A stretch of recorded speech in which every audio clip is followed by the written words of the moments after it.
Buongiorno. Bonjour, messieurs, dames, hello. If you could please take your seats, and most important for those speakers during this session, if you could move forward in the front row, that makes it ergonomically easier to come forward and speak. If I may remind you of that, it would be really great if you could come forward. There is also, before I forget, there is a timer if you need to watch the time, and I will be reminding you anyway. We want to stay on time for all the speakers.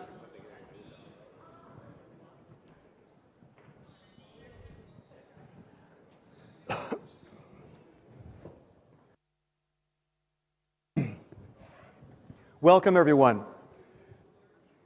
to Session 4, another of the betters of the FAO, Better Environment. From my discussions with a number of people, this seems to be the hottest potato that we're dealing with over these 3 days. And so I'm looking forward to a lively discussion. Hope you had a good time, interesting time with the side event on genomics. Provided some high-tech inspiration.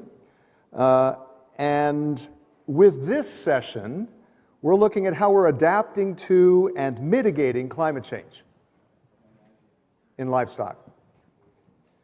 How do we get to climate neutrality by 2050 is a commitment that most countries in the world have made through the United Nations. How are we applying this? And as the Director General said yesterday, how are we going to accelerate the drive towards sustainable livestock transformation? That is why this session is a hot potato. Tech tips. This is being webcast. And hello, everybody, for all of those who are watching from far away. And this is being recorded for playback. Interpretation in 6 languages. Please speak slowly and clearly for these wonderful translators, interpreters. Bravo to you. Let's make their job a little bit easier. Coffee between 15 and 1600, outside, just outside here. And please put all your devices on silent. That would be great. Hashtag sustainable livestock, you can see that on the screen over here on left and right. If you hear anything great, please cast it wider on the social networks. I would like to begin with a video to kind of set the tone, a conversation piece. Can we roll the tape, as it were? Please.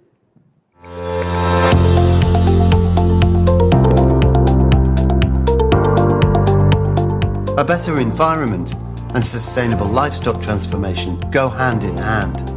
Livestock systems draw heavily on natural resources, emit greenhouse gases, and if not sustainably managed, can contribute to detrimental land use change, land degradation, environmental pollution, and biodiversity loss.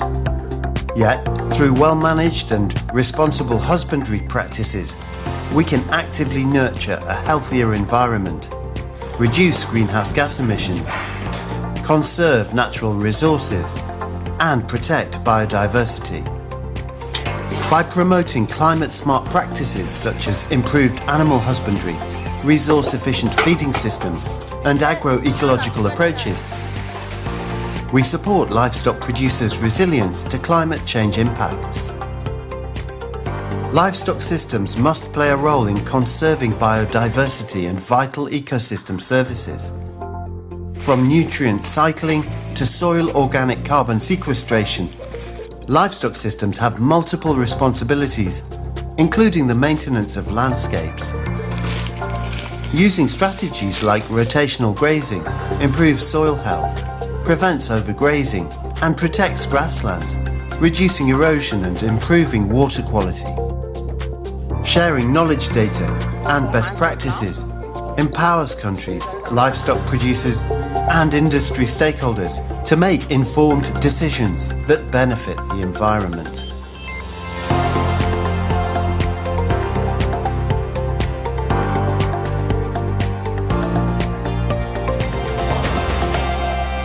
So let's share this information. Let's share what is working on the ground where you are, and perhaps others can learn from that. This is an exchange of information, of where things work. And of course also the challenges, the obstacles, trying to overcome those. I'd like to present you the chair of this session, Eva Reinhardt, head of Agroscope, who is at the Swiss Research Institute for Agriculture, Food and Environment. Eva, before you speak, I just wanted to mention, I really enjoyed reading the profile on you at Agroscope. And there's a quote in there. And it said, and you say, "Idleness doesn't sit well with me. In fact, I feel we should invest our energies in making progress, not in maintaining the status quo." I like that. Yes. Maybe with a different tonality, but okay. Vielen Dank. Well, thank you very much for this nice introduction, Chris. Dear Excellencies, Directors, ladies and gentlemen, dear colleagues and friends, we are already in session 3. We've already heard the better production, better nutrition, and after the environment, there will be the better life session. FAO has done very well in putting these 4 aspects together. They belong together. They are interdependent. They are equivalent. Even so, there are trade-offs, but also synergies. And however, Chris mentioned it more directly than I was preparing for this introduction here, I wanted to say it more moderately. Sometimes environment is not that equivalent. You said it's the hottest potato. Yes, at least in Europe, mentioning the environment in this framework leads to more sensitive, more emotional, and sometimes more controversial discussions than the other 3 subjects and aspects. Why do I say this?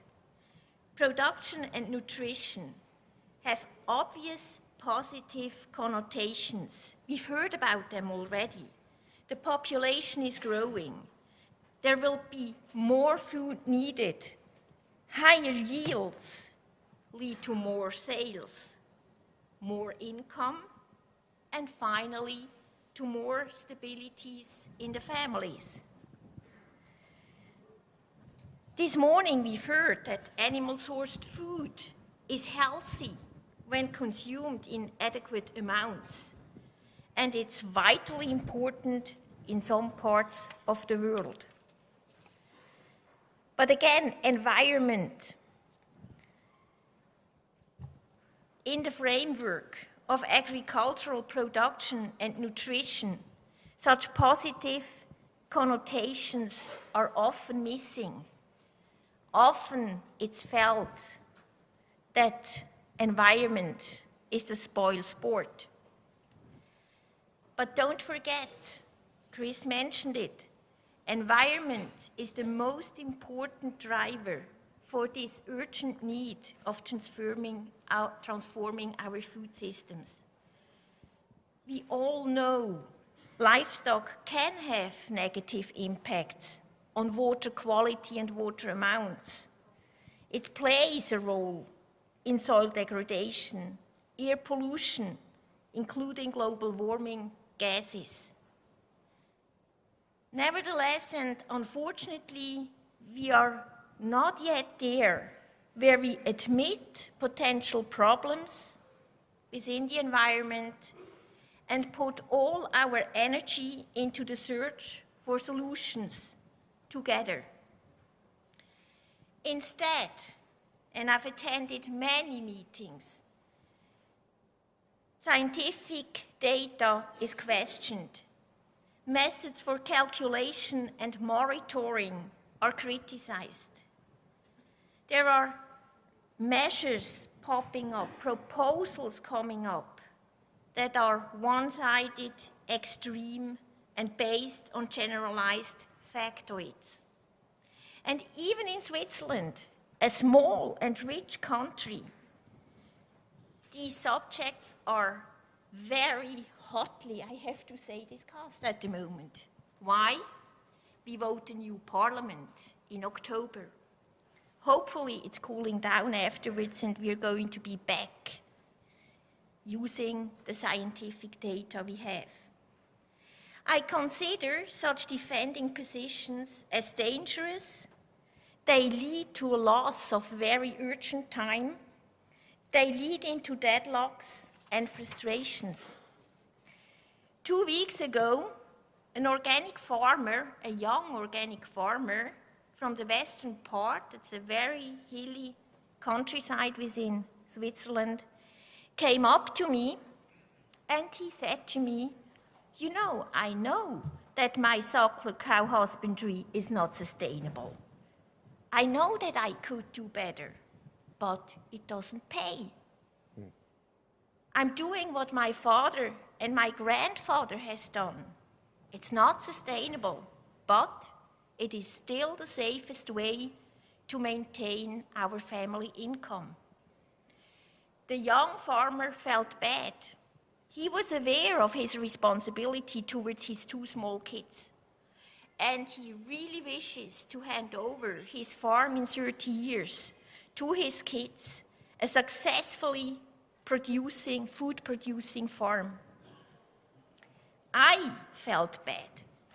I had no fast solution or advice for him.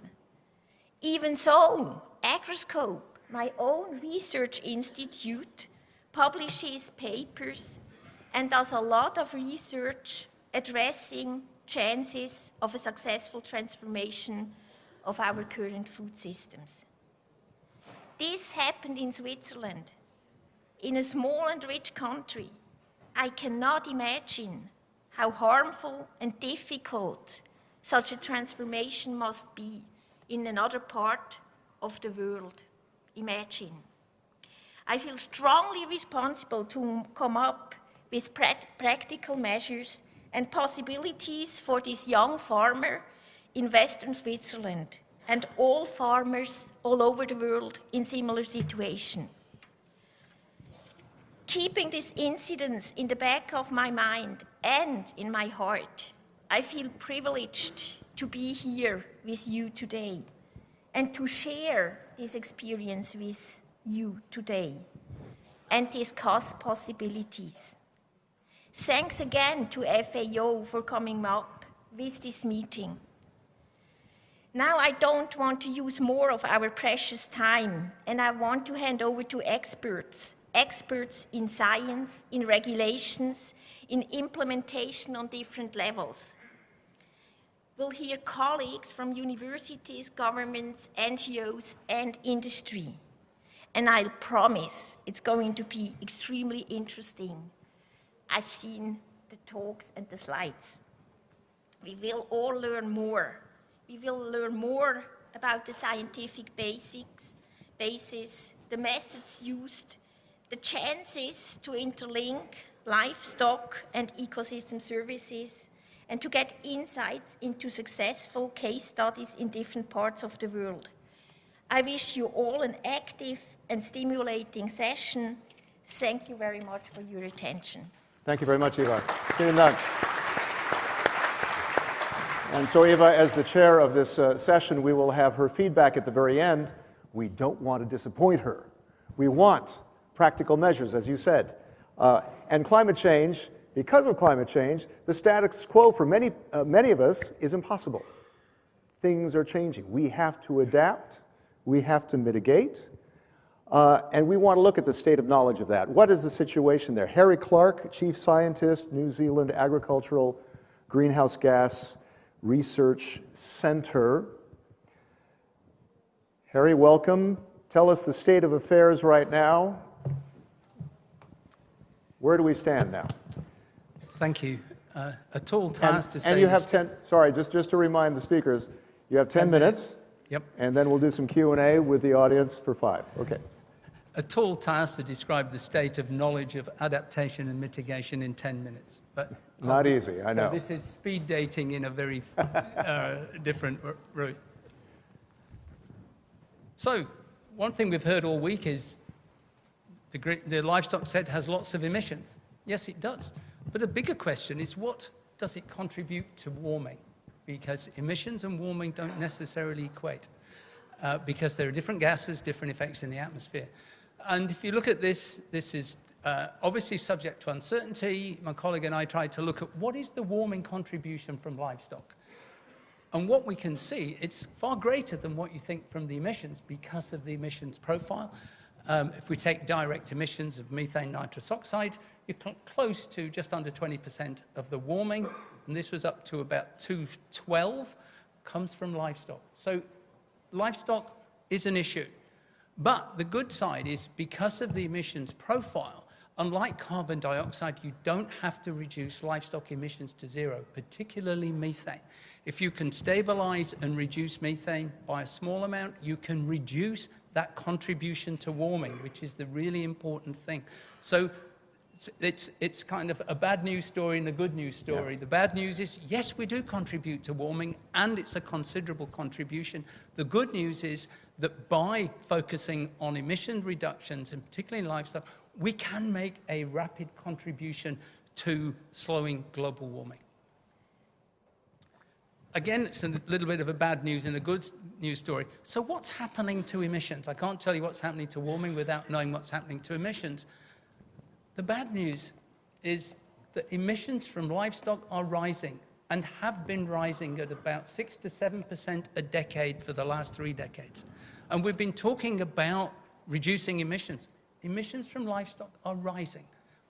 And they're rising unequally across the globe. If you look at this, is the IPCC AR6, which only came out last year, and you look at the jurisdictions when they're rising. Rising emissions in Africa, rising emissions in South Asia, rising emissions from livestock in South America. Very much constant emissions from parts of the developed world. So we have to reduce our emissions against a background of rising emissions. So why are emissions from the livestock sector rising? Basically, we've got 2 billion more people coming onto the planet.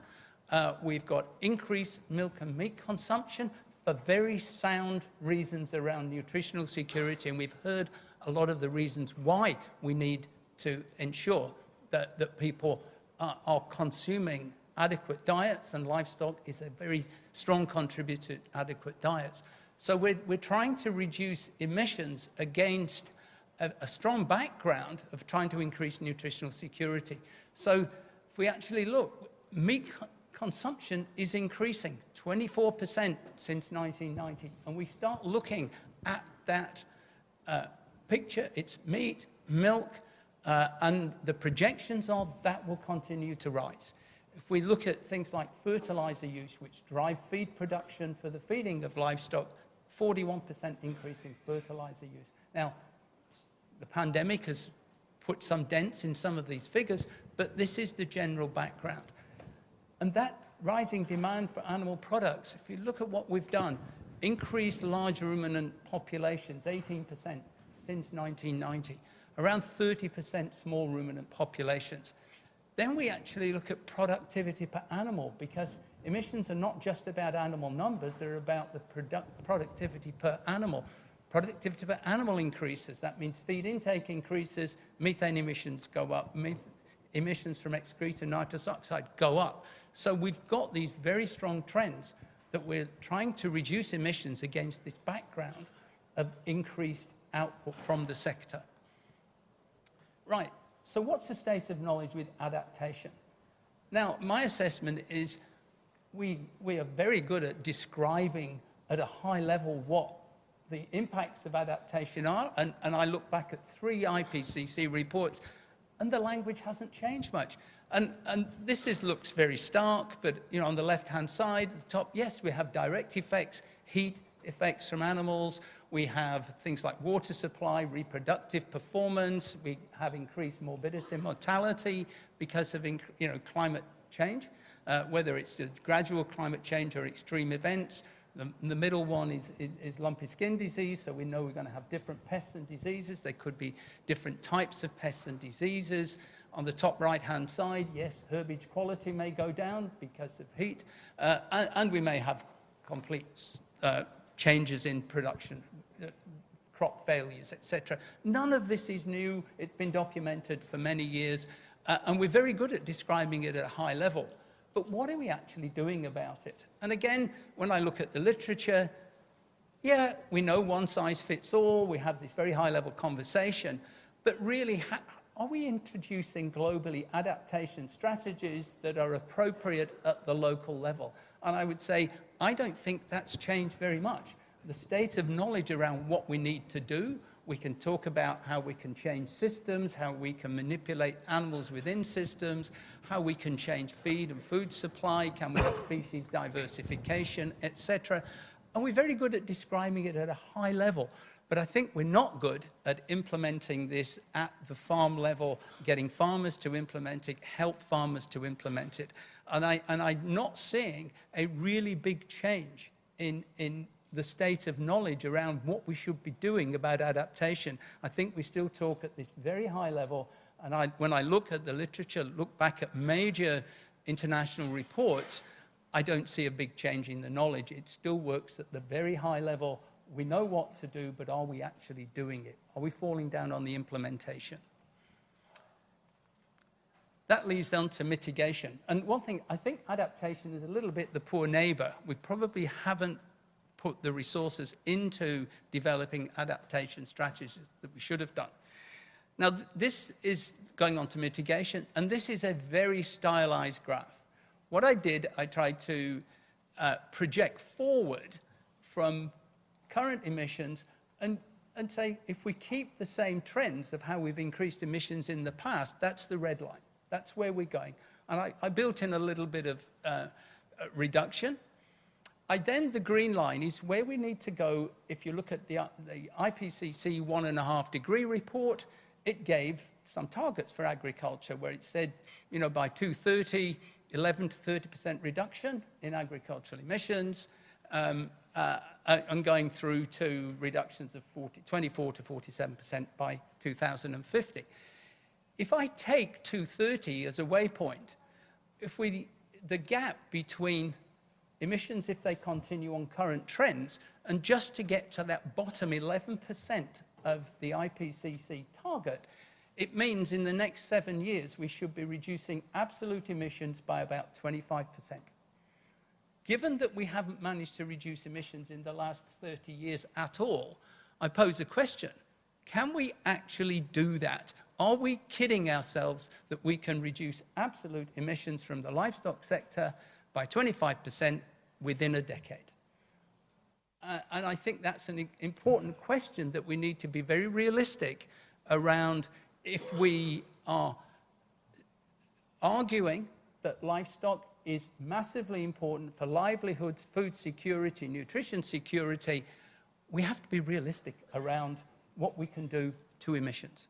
And I think, you know, it is sobering that if we haven't reduced emissions at all in 3 decades, can we reduce them by 25% in the next decade? Okay, so that's a little bit of a downward, you know, a bit disheartening. Then I look at what the IPCC say in their latest report. So is there scope to reduce emissions that dramatically within the next decade? And the IPCC report actually, probably I can't project this, it says there's some technical potential. And if you look at those technical potentials on the right-hand side, just bear in mind a number of 7. That's about the total emissions from agriculture. And those technical potentials, you know, ranges well in advance of that technical potential to reduce it. That technical potential is well in advance of the absolute emissions. So 7 per year.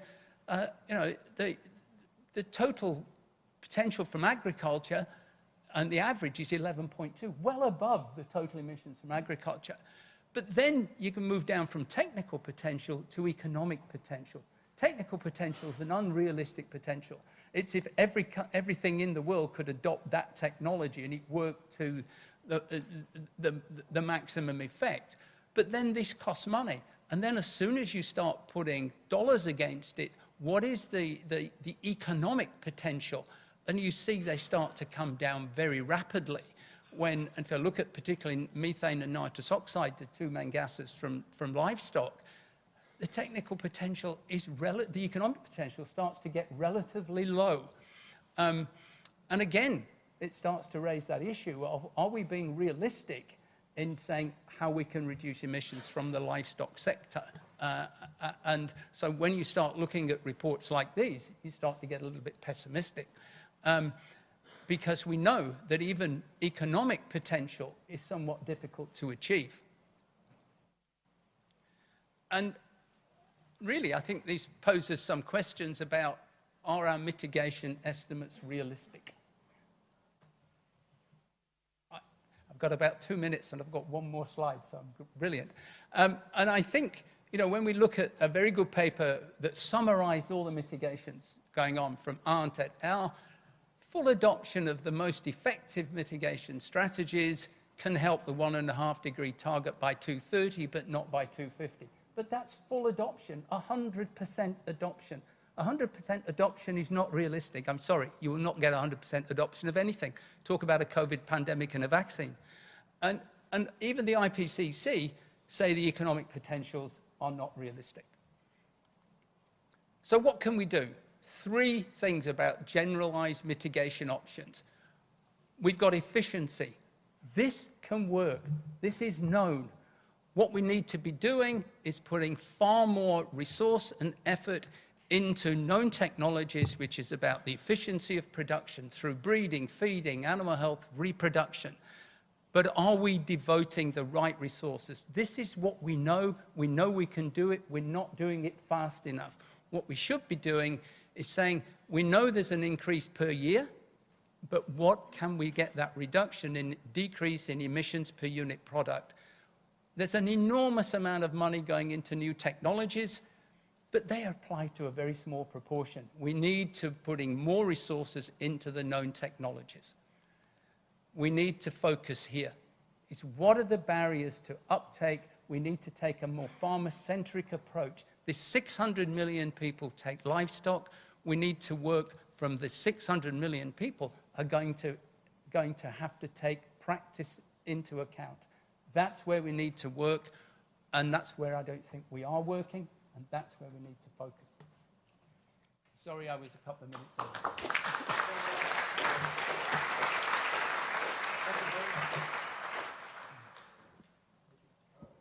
Thank you very much for giving us at least hope that it can be done, but it's going to cost money. And how do we make it work on the ground? That's why now, from now on, through this session, we're looking at case studies. Is there one question for Harry? We can only take one because we have to move on. Is there one question for Harry? A lot going through my head. There must be through yours. Is there one question from somebody? Nope? Yes, there's one here. Yes, sir.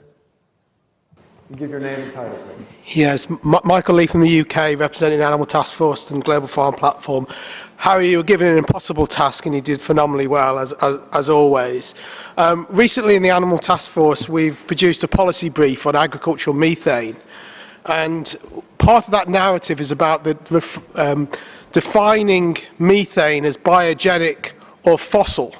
Because as you rightly said, we've got to make a 30% reduction in global methane to get us back into balance with sources and sinks. So how much importance and emphasis needs to be put on fracking and fossil methane as opposed to as well agricultural, be it from rice paddies, enteric? I know we've had this discussion before, to get those balances back. Thank you. Very briefly, please. Yeah, absolutely, Michael. We have to look at all sources and we have to work on all sources. And I think some of the technologies, particularly for fugitive emissions from fossil fuels, are well known. It's a win-win. We have to focus on those and we have to really devote resources right across the board. But I don't think we can use that as an argument not to tackle livestock But I do think that the technical potential in the non-livestock sector is far greater. The technologies are much closer to being implemented, and we have to do that. My plea, I think, with livestock is to be realistic about time frame. I think we face a big challenge around that food production, Yep. and I think we're being asked to go at a pace that may be very, very difficult for us to meet. I don't think it says we don't do it, but it's the pace I think we need to argue with. Great. Thank you very much, Harry. A round of applause for Harry. Harry Clark. And now let me call up our first case study from Uruguay, which is a major livestock producer, critical for a lot of Uruguayans as their source of income. Cecilia Jones, Climate Change and Sustainability Technical Officer at the Uruguay Ministry of Agriculture, Livestock, and Fisheries. So a case study on climate change mitigation and or adaptation. Are you doing both, Cecilia? Yeah. Yes? Yeah, that's the challenge, isn't it? Yes, exactly. Mitigation, adaptation, sustainability, biodiversity, Yep. everything. Okay, let's In hear. 8 minutes. 8 Yeah. minutes. You have 8 minutes. Timer's here. It's a challenge. I'm so sorry. Yeah, it's so It's hard a to do, challenge. but good luck. So thank you for having me here. It's an honor to represent my country. And we have the task of illustrating what our country is doing in these issues and the challenges in doing it in 8 minutes. So we've been talking about action, about tools and things that we have developed at the local level to address these issues. So, and I chose 3 things to talk about, because that's what I figured would be something that we can do in 8 minutes. First, I want to share with you, okay, there you go. First, I want to share with you some of the things that we've been doing in the field. I'm representing here a bigger group. No, this is not something done by myself, but a big group of people at the Ministry of Agriculture, the university, and the National Research Institute were involved in this data that I'm going to show you. And I want to share the results of the climate-smart livestock production and land restoration in Uruguayan rangelands project that is finishing in this month. That's when it's finishing. And what did we do? We did co-innovation strategies for applying livestock farming at the farm level in cow-calf operations. So we work with 60 cow-calf operations, 60 farms, family farms, and with a heavy network of technical assistance and research together, we were able, over 3 years, to get the results that you're seeing on the screen. So we were able to increase family income, reduce the cost of production. Some of the things that happened while that redesign was being deployed at the farms is that there was a reduce in stocking rate, there was increased productivity, increased meat production, and the winning index also increased. What were the practices that were deployed? Had to do with mating periods, weaning dates, looking at the pastures and their productivity to adjust the stocking rate in relationship with the offer of these natural grasslands. So we were able to get these really good economic, social results. And the good things is that we were able to do that. Okay, there you go. We were able to achieve those results that I just showed you, and at the same time, we reduced 7% the total emissions of those farms. We reduced 18% the intensity of greenhouse gas emissions. And there were benefits at the ecosystem level with increased forage production, increased diversity of the grassland, the species diversity in the grasslands on those farms. And we did measure soil organic carbon. We don't have the results today. They're coming soon. But the expectation that we have, we want to be able to demonstrate and link what the practices are at the farm level and what happens in the soil with the soil organic matter and the carbon sequestration. This 3 years of the project happened during the worst 3 years consecutive droughts that we had in my country. This last year, we had heavy La Nina weather. In our region, this means lack of rain. And the icon on the middle, in the lower middle, is the comparison of the farms that were under the project and the neighboring farms. The neighboring farms had a reduction of 8% in their forage production, while the beneficiaries of the program had 6% reduction in their forage production. This means that all these practices combined gave more adaptation to the farms. They suffer less the drought. At the same time, we didn't have an increase in net income, so we had all the winning possible in the situation that we're living. So that was one of the things that I wanted to share with you. There are tools that can be applied at the farm level and win on adaptation, mitigation, and biodiversity. The next thing is, okay, I'm having trouble. There you go. And the thing is that everybody that's been talking here, we want to be able to share, there you go, to share what we do and be able to show it. And that's one emphasis that our minister has been given us, is like we need to measure, we need to be assured to be able to evaluate and to communicate with other people what we're doing. Here I put just an example. There was an initiative of developing an environmental livestock footprint, looking at water, soil, air, and biodiversity.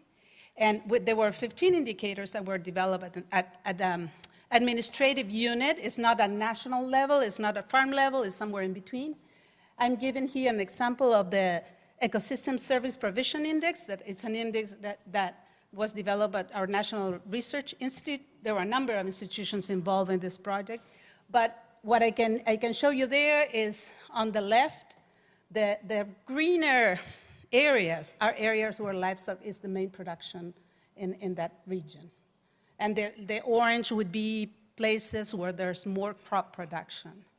And on the left, so that would be on the left, where livestock is the main economic activity. What's the gradient?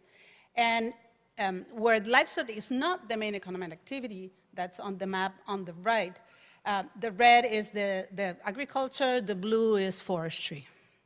So there's value that's, livestock production provides value, in this case, in the Ecosystem Service Provision Index. It's just an example of these 15 indicators that we've developed. And the third thing that I wanted to share with you in the 1 minute that I have available is, so we're talking about mating seasons, we're talking about weaning procedures, we're talking about looking at the grasses or their growth, but they're also, at the same time, we're developing breeding programs. And here, just to share, our National Research Institute is researching on animal breeding. These are pictures of on the left, in cattle breeding being done at the National Research Institute, where they're identifying lines that are lower in methane emissions. And that's something that is slow, it's additive, and it's a good thing. And on the left, that was last week, those people there are sheep breeders that were receiving an award for lower methane emission, higher efficiency, and so lower greenhouse gas emissions per kilogram of wool, basically. So what I'm trying to illustrate here is some of the things that the country is doing, and if I had half an hour, I could keep going.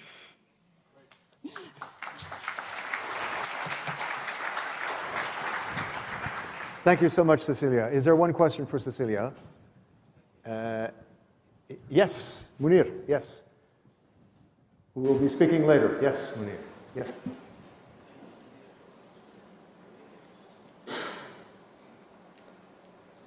Put him on? Yeah. Yeah, okay. Okay. Thank you for your presentation. I have just one clarification. Can you give your name first? Oh, yes. Name and title.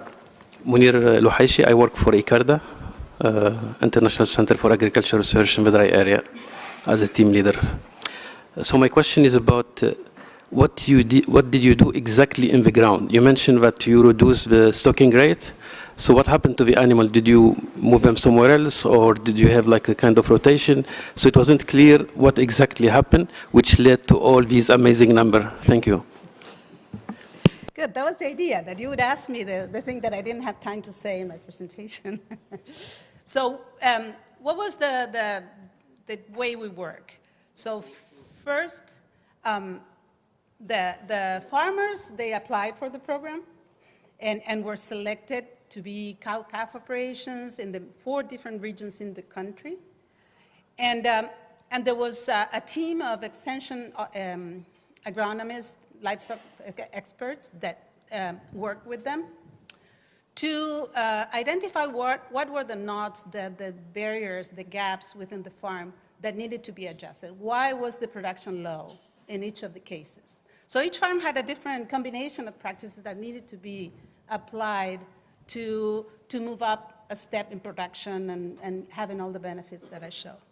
And the list of practices is not a breakthrough technologically. It's having a mating season that makes it so that the calf is born in the spring, basically when there's more availability of forages in natural grasslands. So maybe I should underline that the main resource for feeding is natural grasslands. This is not with sown pastures mostly. There's some farmers that have sown pastures, but mostly natural grasslands. So choosing a mating season that makes it so that the calf is born in the spring.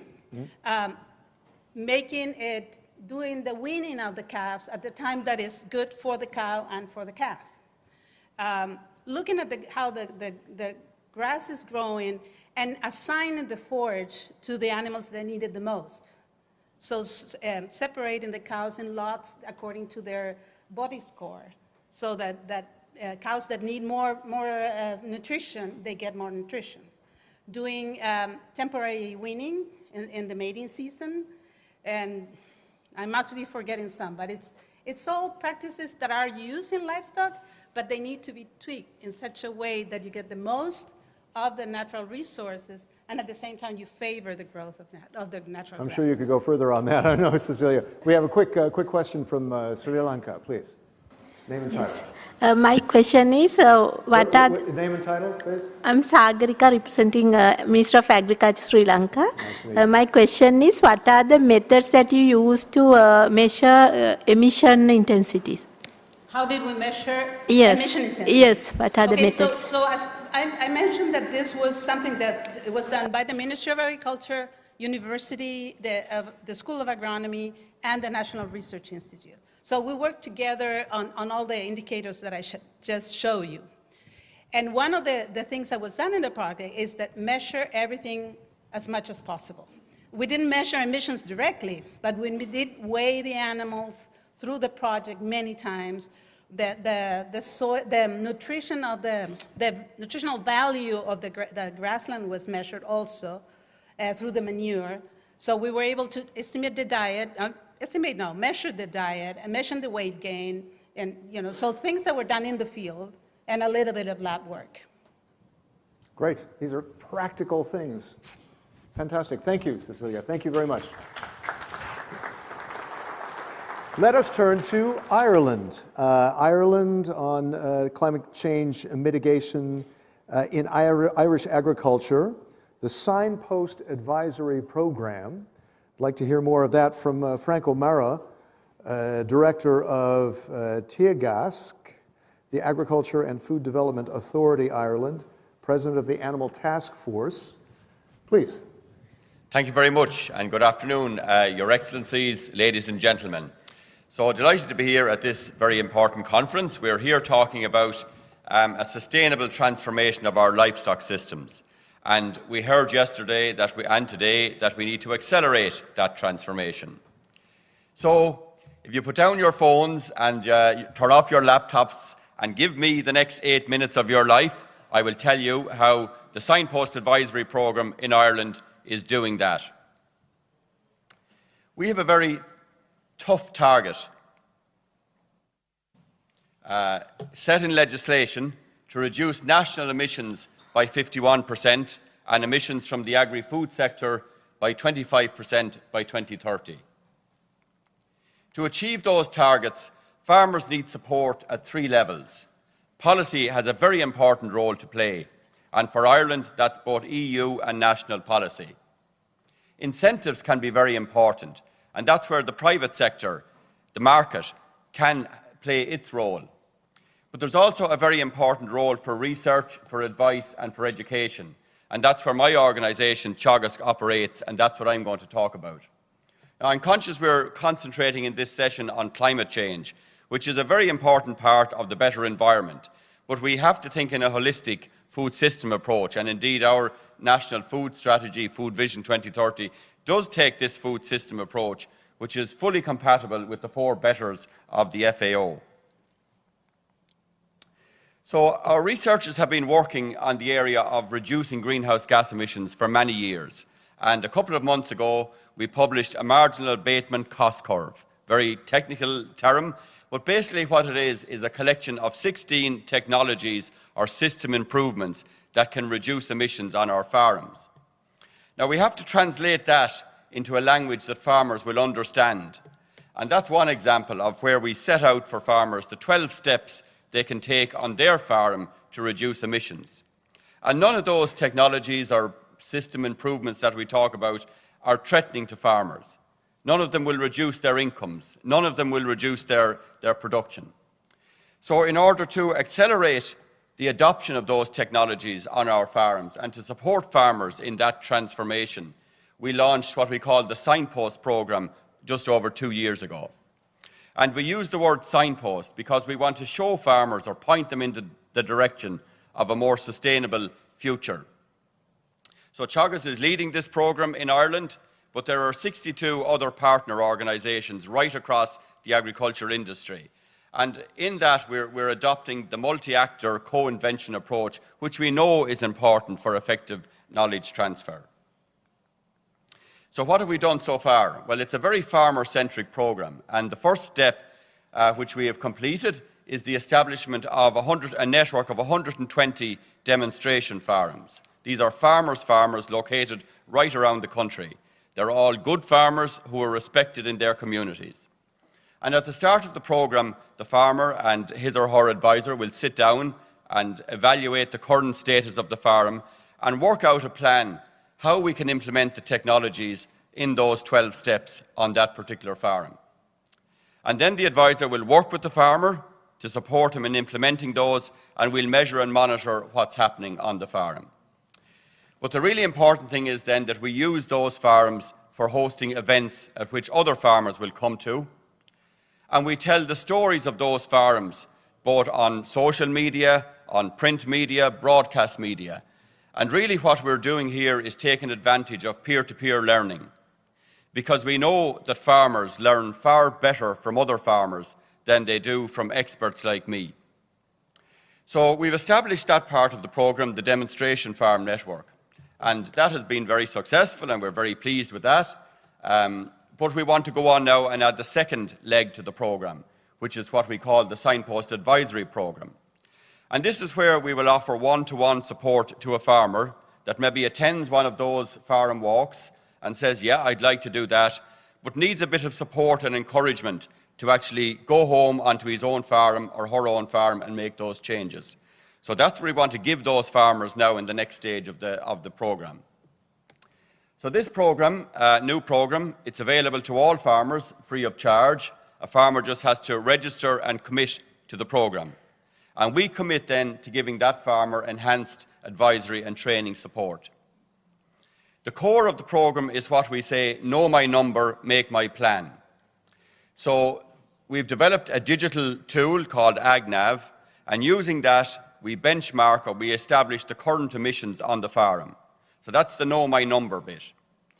The AgNav tool also has a decision support function or a what if function. So the farmer can see, well, what if I change this practice? What if I adopted that technology? How much will it change the emissions on my farm? So using that tool, the advisor and the farmer will work up a plan for that farm with maybe 4 or 5 actions that the farmer might take in the next 2 or 3 years. We want to give ownership of that plan to the farmer. It's his plan or her plan. not our plan, and it's specifically tailored to suit his or her farm.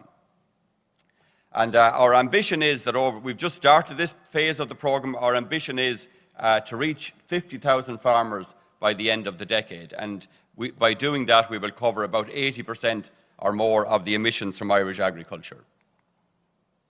That's the AgNav tool. It was developed by my organisation, Teagasc, and two other organisations, the Irish Cattle Breeding Federation and Bord Bia, and you can Google that if you wish to learn more about it. So how are we doing so far? So two technologies that grassland farmers can readily adopt right now are to reduce the amount of synthetic nitrogen fertiliser that they use, and for the remaining synthetic fertiliser they use to switch to a low emissions type of fertiliser called protected urea. And the graph on the left shows that we got a 14% reduction in total nitrogen usage in 2022, driven to a large extent probably by the reduction or the increase in fertiliser prices in that year, but by other factors as well. And the preliminary indications are that for 2023, we've got another 14 or 15% reduction on top of that. So now we're about a 30% reduction in our total chemical nitrogen usage. In terms of the type of fertiliser that farmers are using, protected urea, it's a new technology for farmers. We're starting from a zero base. And last year, we did see, in 2022, we did see a big jump in the usage of that. And again, the preliminary indications are that that has further increased in 2023.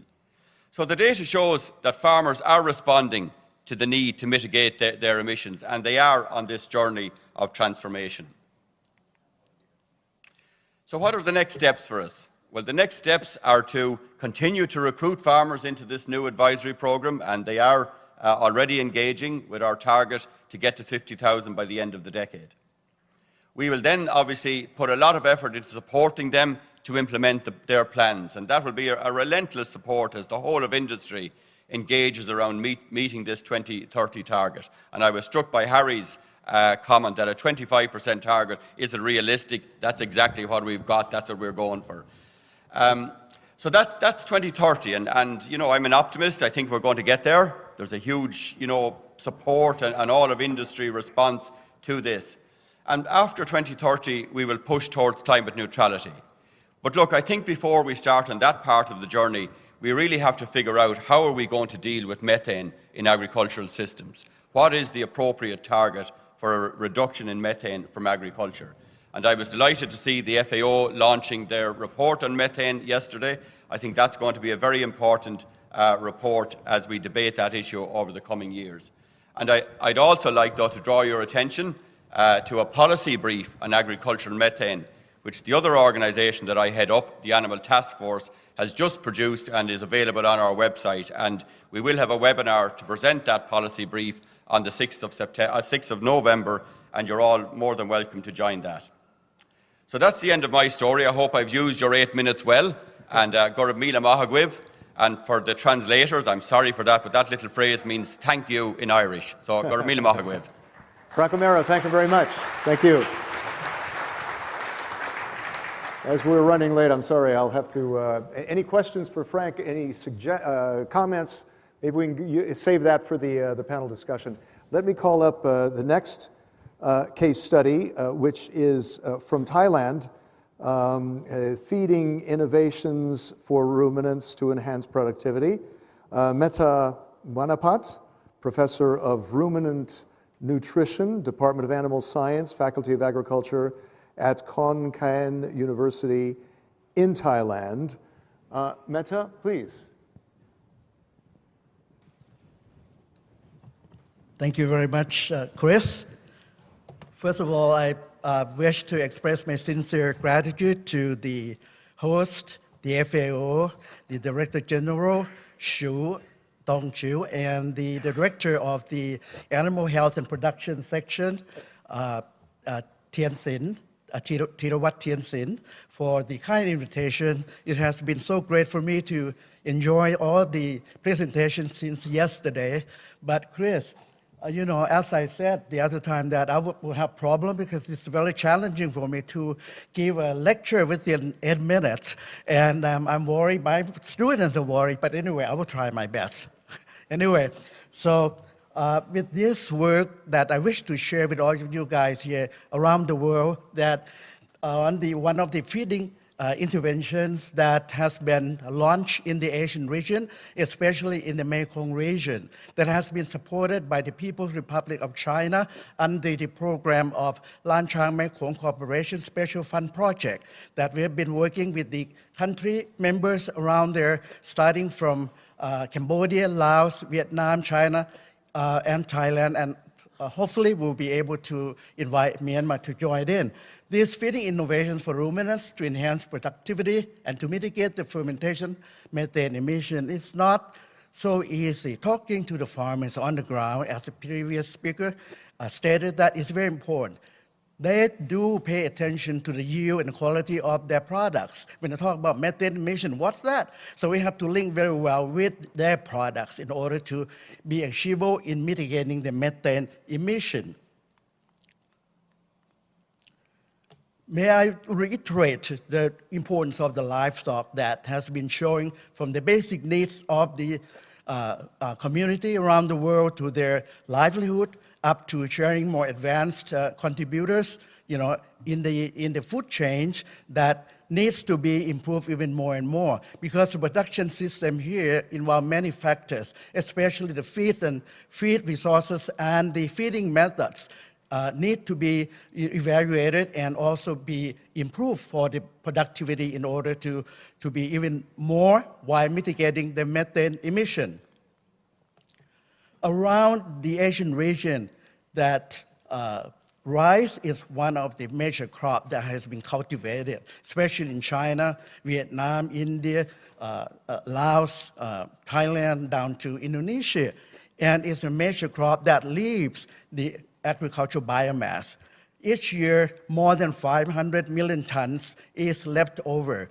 And the farmers have been burning the rice straw, which accumulated the greenhouse gas, especially carbon dioxide, methane, nitrous oxide. We need to stop. We need to reduce the burning of rice straw. This is one example of the agricultural biomass available in the region.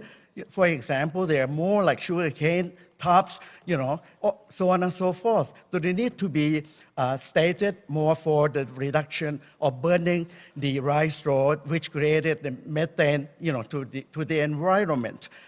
So if you figure out that 500 million tons a year available, that would be, if the livestock eats about 10 kilograms a day, there will be like 50 million tons heads of ruminants can consume this rice straw, for example.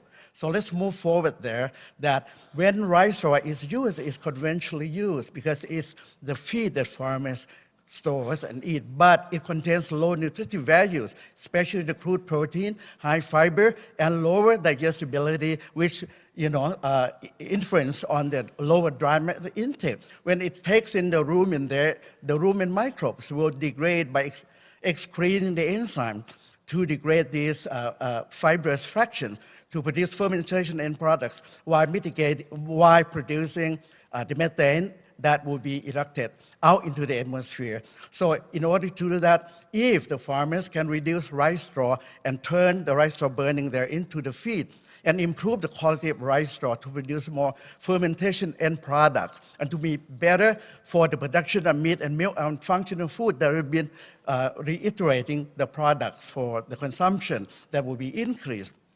To improve, there are many treatments that can be employed, especially the chemical treatment. Using urea lime at the lower level has been promising. By using 2% of urea and lime mixture with 100 kilograms of water, mix well and sprinkle into the stack of rice straw, covered up with plastic sheets for at least 10 days, and you get that rice straw there and could be fed directly into the ruminants. The rice straw will be darker and softer and will bring up the digestibility higher, the intake would be higher, and then will provide more energy for the ruminants. If we were to do that, we'll be able to walk away with the potential technologies that will be accepted, possibly, by the farmers. By doing this, we wish to transform this technology by improving the rice straw quality at the same time by using the waste from the fruit waste, in the locality that contains phytonutrients. For example, banana peel, mangosteen peel. We mix up together here and make a pellet to supplement with rice straw after the treatment there, and then train in the stakeholders in all levels. Here, we have then launched this project in the countries, starting from Thailand, and then China, Vietnam, Cambodia, Laos, by inviting the researchers, especially the young researchers that need to be empowered with their science advancement, the cooperatives personnel, the extension people from Department of Livestock Development, from all the ministry there, and the industrial sector to come together and then be trained with this advanced technology or knowledge there with the improvement, and train them in by pelleting to be used, to be presented, and to be used by the farmers.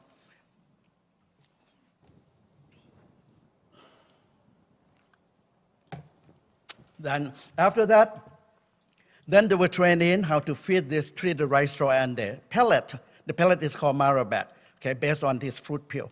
It's very simply done and could be done by anyone, especially the farmers, and they enjoyed it. But after completing this preparation, and then this feed, rice straw and the marabat, will be fed to the ruminants, either beef cattle or dairy cattle, and the small ruminants there. When the feeds were taken into the ruminant, they will be effectively utilized by the microbes to produce more fermentation end products, more propionic acid that will be used for the synthesis of meat and milk while mitigating the methane.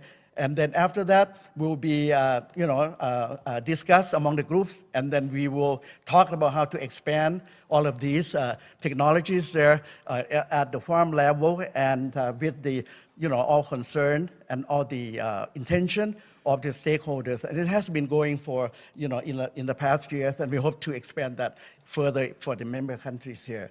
Finally, I'd like to thank FAO again for the invitation, and the Lanchang Mekong Corporation Special Fund Project, the People's Republic of China, and our Ministry of Higher Education, Science, Research and Innovation of Thailand under the program PMUB project that has been facilitating and supporting the project here, and your kind attention. Sawadee krap. Thank you very much. Professor, thank you very much. Thank you. You did it. 8 minutes flat. Perfect. Thank you so much. And I wish I could take questions, but we do have to move on because we are we're still a bit behind. Let's turn to Kenya. That was a great presentation on, it looks win-win. You just have to train the farmers so they adapt to it. Bernard Kimoto, Head of Climate Change and Livestock Sustainability, State Department for Livestock Development, Ministry of Agriculture and Livestock Development in Kenya. This case study, this is case study 4, the final one, of climate change mitigation and or adaptation. Please.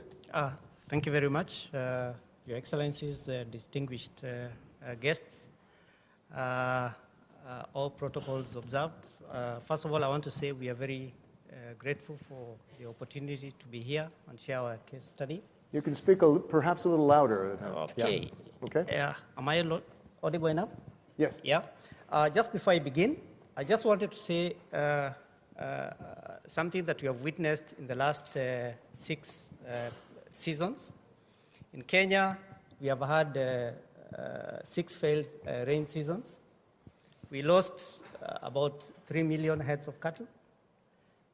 We also lost about 500,000 sheep and goats.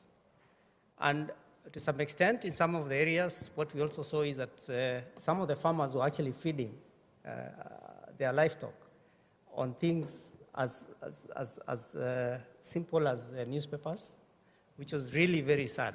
So what I'm presenting here is our proposal from the government to be able to mitigate some of these things that we are seeing and which we continue seeing arising. Dr. Harry Clark mentioned about the adaptation, the evidence that we have about adaptation, and one of them is about the the droughts that we are seeing. And I'm also going to talk about that in a brief while. Yeah, so in the context of Kenya, 90% arid and semi-arid. In those areas, almost 100% dependent on livestock, which is very critical.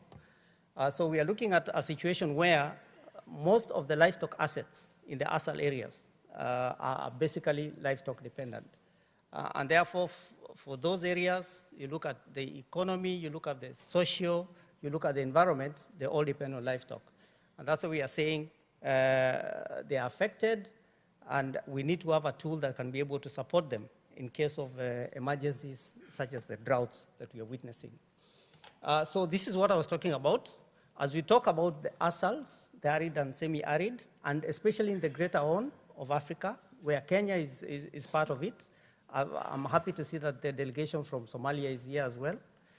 What we are seeing over time is that there have been great losses in terms of livestock. 75% among the pastoralists, 75% of their livestock are usually affected due to droughts. Yeah, I'm going to show that in a short while. And if you look at the cost of mitigating some of these droughts, for example, in Kenya, between 2008 and 2011, it was to the tune of $12.1 million, which was quite a bit amount of money. And more recently, we are seeing it is even going higher. So over years, what we are noticing in Kenya is that droughts and other climate-related emergencies are costing almost 2.8% of our GDP every time there's a drought, which is really quite costly. So then, what are we doing to be able to address some of these challenges that are brought about by droughts?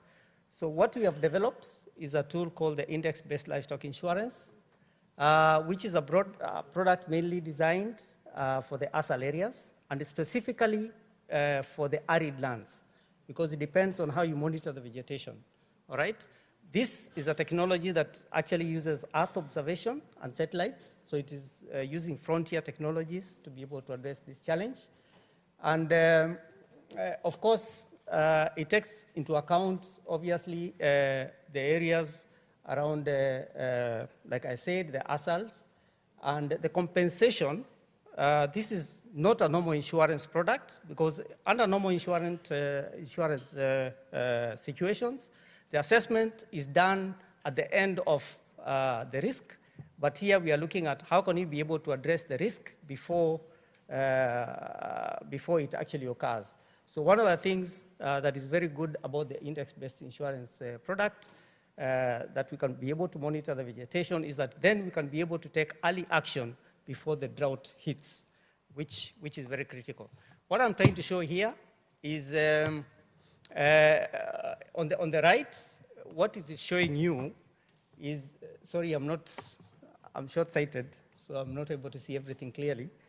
What I'm able to show you there in that slide is that livestock are the critical assets in the dry areas. 85% of the risks, climate-related risks in those areas are actually due to droughts, lack of adequate rains.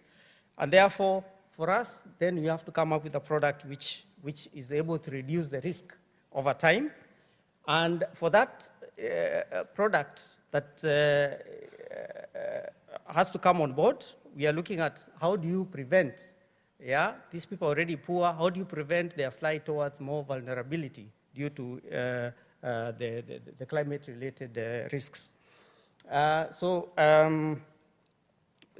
in Kenya, like I said, we have come up with a product. It's called the Kenya Livestock Insurance Program. This is a government of Kenya initiated initiative, which is basically fully funded by the government of Kenya. It started in 2010. It has been going on over time. We had support from the World Bank with the International Livestock Research Institute developing these products, all right? So we had a partner developing the product. It was funded by the World Bank. And then, of course, the private sector are the ones who are actually providing the insurance products. So it's not just the government. Yes, the government is providing the funding for the premiums, but this is going to the private sector, who are acting as the ones who are insuring our farmers. So this is the milestones in terms of that product. Of course, the whole idea started in 2010 when we started thinking about how do we stop these issues of recurrent droughts. We had a severe drought. At the top there shows the climate risks that we faced. In 2011, we had a severe drought, and therefore we started now thinking about developing this particular insurance product. By 2015, we already had it in place. And then by 2016, it was no longer a pilot. It was already running, and we were able to have some sort of securing of the assets of the farmers. And this has gone over time. We started with 5,000 households. We are now looking at 21,000 households which were covered during this particular insurance product. Yeah. So if you're looking at insurance, index-based livestock insurance, there are certain things that you need to look at. The first one is the accuracy of the product. So here, unlike the normal insurance products, you need to look at a product which can give timely payouts, because you pay before the drought hits so that it can support those households. And then, of course, how do we ensure that the people are informed and there is demand for it? Of course, here then we are looking at how can we be able to increase the buyout of this product, and then marketing part of it. The next one is about the efficiency. So how do you deliver this product in a very fast way for it to be accepted? So in terms of some of the other ICT technologies we are using, there is important use of the mobile phones and ICT technologies in this. The whole idea is to use what the pastoralists already have. Simple mobile phone, which can be able to deliver this service to them, yeah, in terms of the sales, in terms of the premiums, and also in terms of the training and the data. Yeah, in terms of training, how can you be able to train the pastoralists using the same simple phone that they are using, so that they understand the importance of the insurance product? And of course, how can then we get data from this to be able to crowd in more investments into those areas, and also livestock marketing systems, and also tracking how the households are using these funds in terms of nutrition at the family level. So as a result of that, we have been able, this product, we have been able to cover 14 of 23 ASAL counties. On average, 2,000 households per county. So we are looking at 20,000 basically, over 20,000. And in each, we cover only 5 tropical livestock units. Yeah? The whole idea is, can you be able to ensure the most productive animals? And this is where better environment comes in, because you're looking at which animals can be productive, can increase productivity. And that's why we are focusing on that. The picture I'm depicting there shows how the satellite monitors the vegetation, and that is the one that actually informs us where the payouts are to be made to the affected households. So on the right, the darker part shows in those areas, vegetation levels have gone down, so the payouts have to be made in those particular households. So how, basically, what are the achievements? I've already said 18,000 households insured, 120,000 cattle insured, or tropical livestock units, quite a bit amount of money that has been spent. You look at it, over the whole period, we see that the government has used basically almost $1 billion Kenya shillings for this particular product. On the right of this slide, you can see how the money is used. It's not just used for buying feeds for the livestock, but it also supports other productive activities within the household, such as buying of food, paying for school fees. There's also veterinary services, for example, health services, and even buying water for livestock. So it's not just for livestock alone, but it covers the whole household in many ways. So what has been the impact? We do need to wrap this up, Yeah, Bernard. I'm thank so you so sorry. much. Yeah. We see that there are higher incomes for those households that are actually taking up this insurance product. Expenditure to veterinary has gone up. Of course, there is greater household income spent on feeding, and so child nutrition is better. And there is also better, because of the data, the women especially are able to access credit, which they can then invest. Finally, the last two slides. So because of this, there has been an inspired, a new project has come on board, which is covering 4 countries in the Horn of Africa region. It's called DRIVE, the Risking, Inclusive Value and Value Enhancement Project, which is addressing not just on insurance, but also covering other aspects beyond insurance to look at how we can be able to do range restoration and other aspects of marketing. So this, for Kenya component, we are targeting to cover 300,000 households with about 1.5 million tropical livestock units. And Bernard, thank you so much. Finally, yeah, we do have to move this on. Yeah, finally, DRIVE within 1 year alone has been able to cover 74,000 households and cover 300,000 tropical livestock units. And this is because of the demand that was created from the first project. Thank you very much. Thank you, Bernard. I think what's really key, thank you so much, is it's working in Kenya and you're applying it to other countries. That is a great example of that. Thank you very much. Let us move on to the panel discussion. Let me call up the panelists from the speakers from Argentina, Mongolia, and the Global Dairy Platform. If you can, all 3 of you, sit up here on the panel and let us begin. Very interesting input from all the speakers about where it is working on the ground, and in some cases there where it is being applied already elsewhere to other countries because these measures are so successful. And we're seeing these win-win situations where it's not a matter of sacrifice, it's a matter of benefiting if you change. I think that's a very important aspect. Let us first begin with Ariel Martinez, Undersecretary for Policy Coordination, Secretariat for Agriculture, Livestock and Fisheries, Ministry of Economy, Argentina. And my first question, Ariel, to you, and I think you're going to respond in Espanol, ¿verdad? So we've heard these case studies. We heard about them. So what is Argentina doing to move toward this lower carbon livestock production? What are you guys doing in Argentina?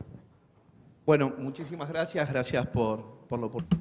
Thank you for giving me this opportunity to participate in this conversation, to have heard the panelists, and I would like to thank our ambassador, who is also the chair of the subcommittee on livestock. Thank you, Carlos, for all your hard work.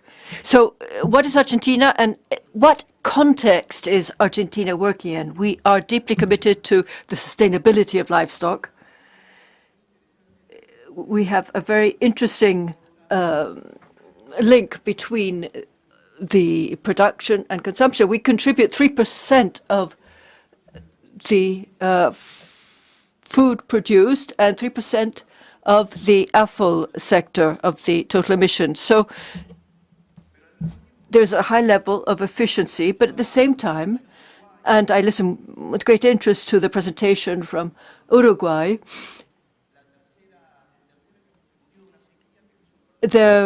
we've heard about the drought and the great economic losses. So we are deeply committed to sustainability, and we are also suffering the impact of climate change.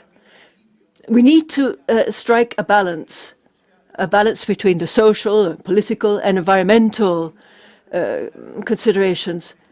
And we need also to identify solutions. And I listened with great interest to what Clark was telling us about the models and the way in which we can address the issues of livestock relating to climate change. We have 19 heads of capital per hectare. In the United States, the figure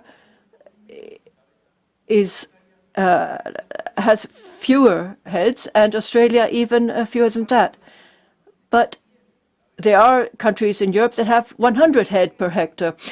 So the focus in Argentina and Europe and in the United States cannot be the same. And we are not also feeding our livestock in the same way. 84% in Argentina of the 3 million tons produced per year are produced with 84% of natural grassland. So we're talking about natural grass. And the comparative advantages of Argentina are linked to the efficiency of production and also in terms of emission. And we need to continue to talk about what we're doing, but also look at the outcomes, what we are achieving. We have a good number of initiatives underway, but we haven't always assessed the outcomes. So this, I think, explains why our ambassador and Argentina and all of the forums speak of the need for achieving a balance and also having a specific approach to different areas. We all are in livestock here, but our livestock production is very different in structural conditions and others, and we have different outcomes, and we need to work in different ways. And therefore, that is the point I would like to make. We've already heard it from others. We're setting ourselves targets, and we're looking at processes and approaches that are different. This can generate frustration. We need to understand how these metrics and these objectives are being set. And I think it's important that we have a more pluralistic approach.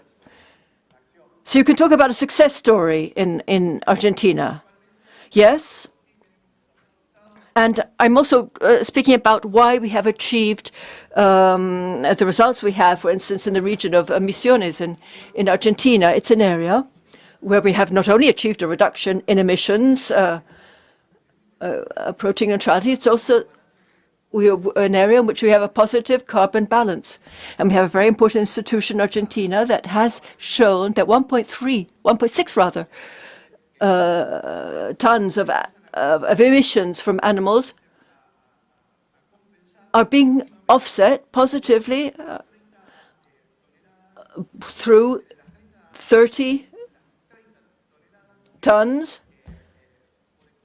per hectare that these woodlands, these forests are capturing. Therefore, depending on the target, depending on the management practices and the actions that are being implemented, we have not only carbon neutral models or emission reduction models, but also models in which we are producing meat, also wood production, and we're interested also in ways to monetize the carbon capture.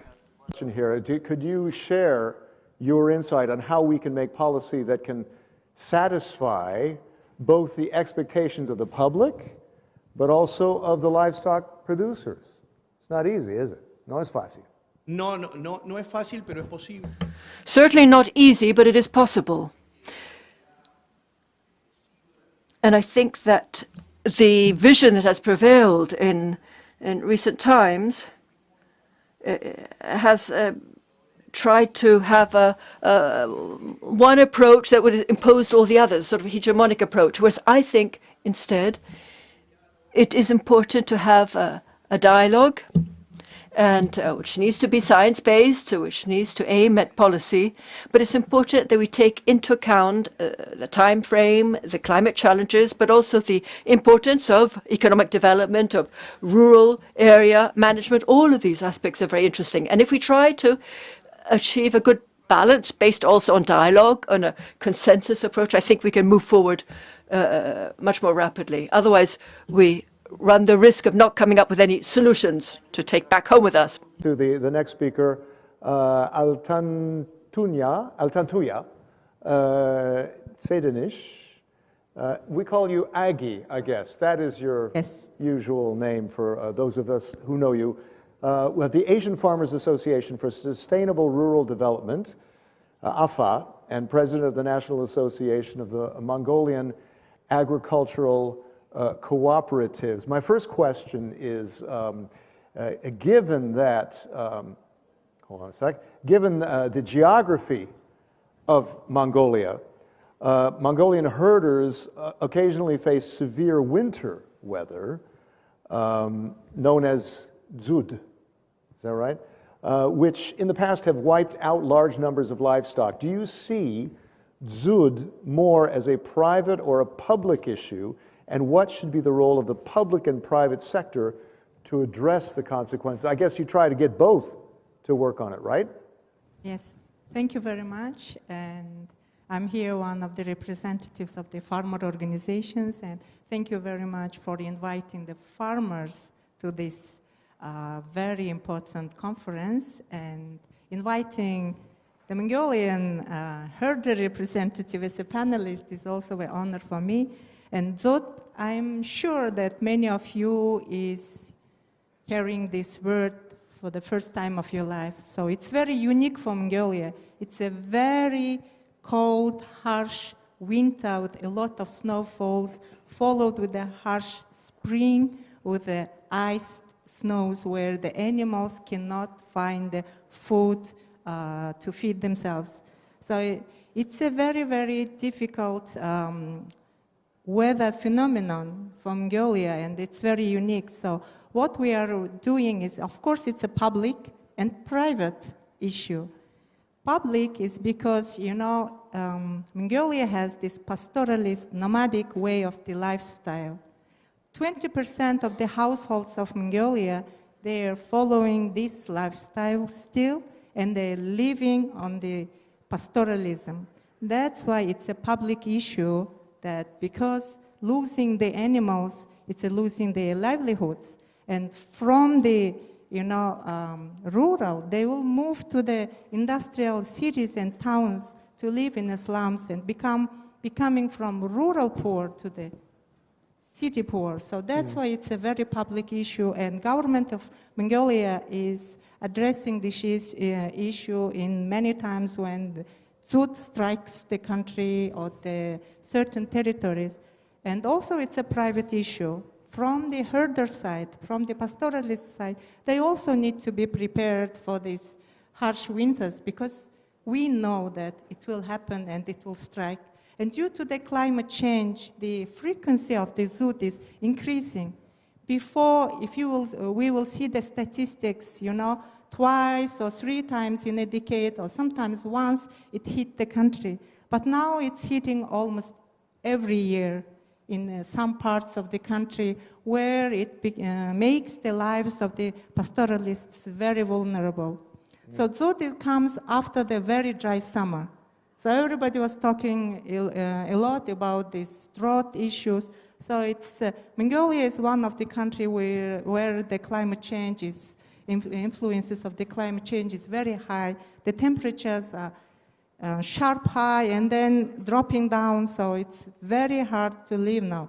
So how we are mitigating the consequences? So we are, like as a farmer organization, we are working with the herders to organize themselves into the cooperatives or pasture user groups to help each other to prevent from the disasters and to increase the preparedness for this disaster. Can you say specifically measures for that? Okay, specifically is, you know, now the herders, in order to improve their livelihood, they are having a large number of the livestock. But what we are doing is we are trying to help them to improve the breeding, that the productivity will increase, and same time we are trying to decrease the number of the livestock they keep.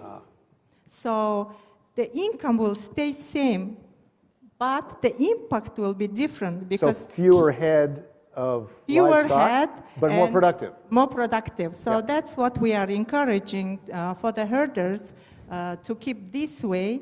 And the second, also, you know, now because they have a large number of the livestock, their mobility is decreasing.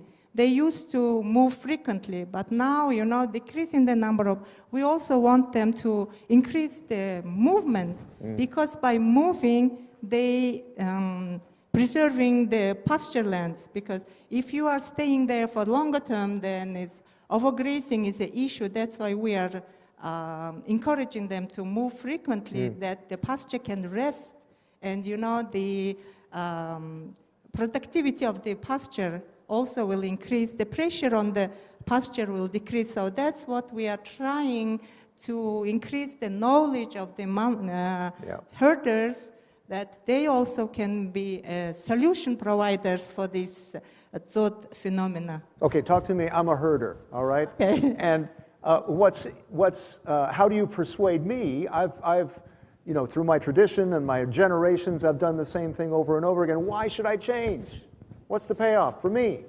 So then we will give some examples of the last, the product. We will do some studies on their, income in the last years, and even the increase in the number of the animals, but their income stays stable, but their workload will be more. Yeah. So we will also talk about that. So you like talk caring about 100 animals, Yeah. but caring about 500 animals is a non-stop 24-hour, workload for them. So we will take some examples. That carrying 100 animals, but having the same income, and then less pressure to the pasture land, and animals will have more fattening, means that their productivity will increase. So that way we are doing the training, and also in the morning some keynote speakers was telling about the peer-to-peer training. So also we do this peer-to-peer training. It's more believable. Demo trainings. They believe it if it's peer-to-peer, right?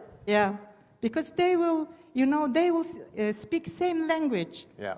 They will not understand some researchers or someone, policymakers or me will talk. But when the herder will tell them that how their income is increasing, and then their workload is less, and then they have some time to care their families themselves as well, then it will of course work. So it's a matter of taking the theoretical and the data and the studies and applying it locally and from peer to peer. Great. Let me thank you, Aggie. Let me move to Donald Moore, Executive Director of the Global Dairy Platform. You represent dairy companies, associations, scientific bodies. You're a leader of the Pathways to Dairy Net Zero initiative. What are some programs that you're doing to support dairy production in low and middle income countries like Mongolia? Sure. Well, firstly, thank you for the invitation to speak today, and thank you for the question, Chris. Just to put dairy in some context before I answer your question, there are, by FAO's estimates, somewhere up to 133 million dairy farms in the world, 600 million people living on those farms, a further 400 million people whose livelihood is derived from the jobs supporting dairy upstream and downstream from the farm. So this is an industry that supports the livelihoods of about 1 billion people around the world, let alone the 6 billion people who regularly consume dairy as part of a healthy diet. Their working capital is on the hoof. Their working capital is on the hoof. Nice way to put it. You go. But interestingly, the average farm size in the world is somewhere around 3 cows. So this is an industry that is made up of a very long tail of smallholder businesses, smallholder farmers all over the world. Farms of more than 100 cows are less than 1% of the farms in the world.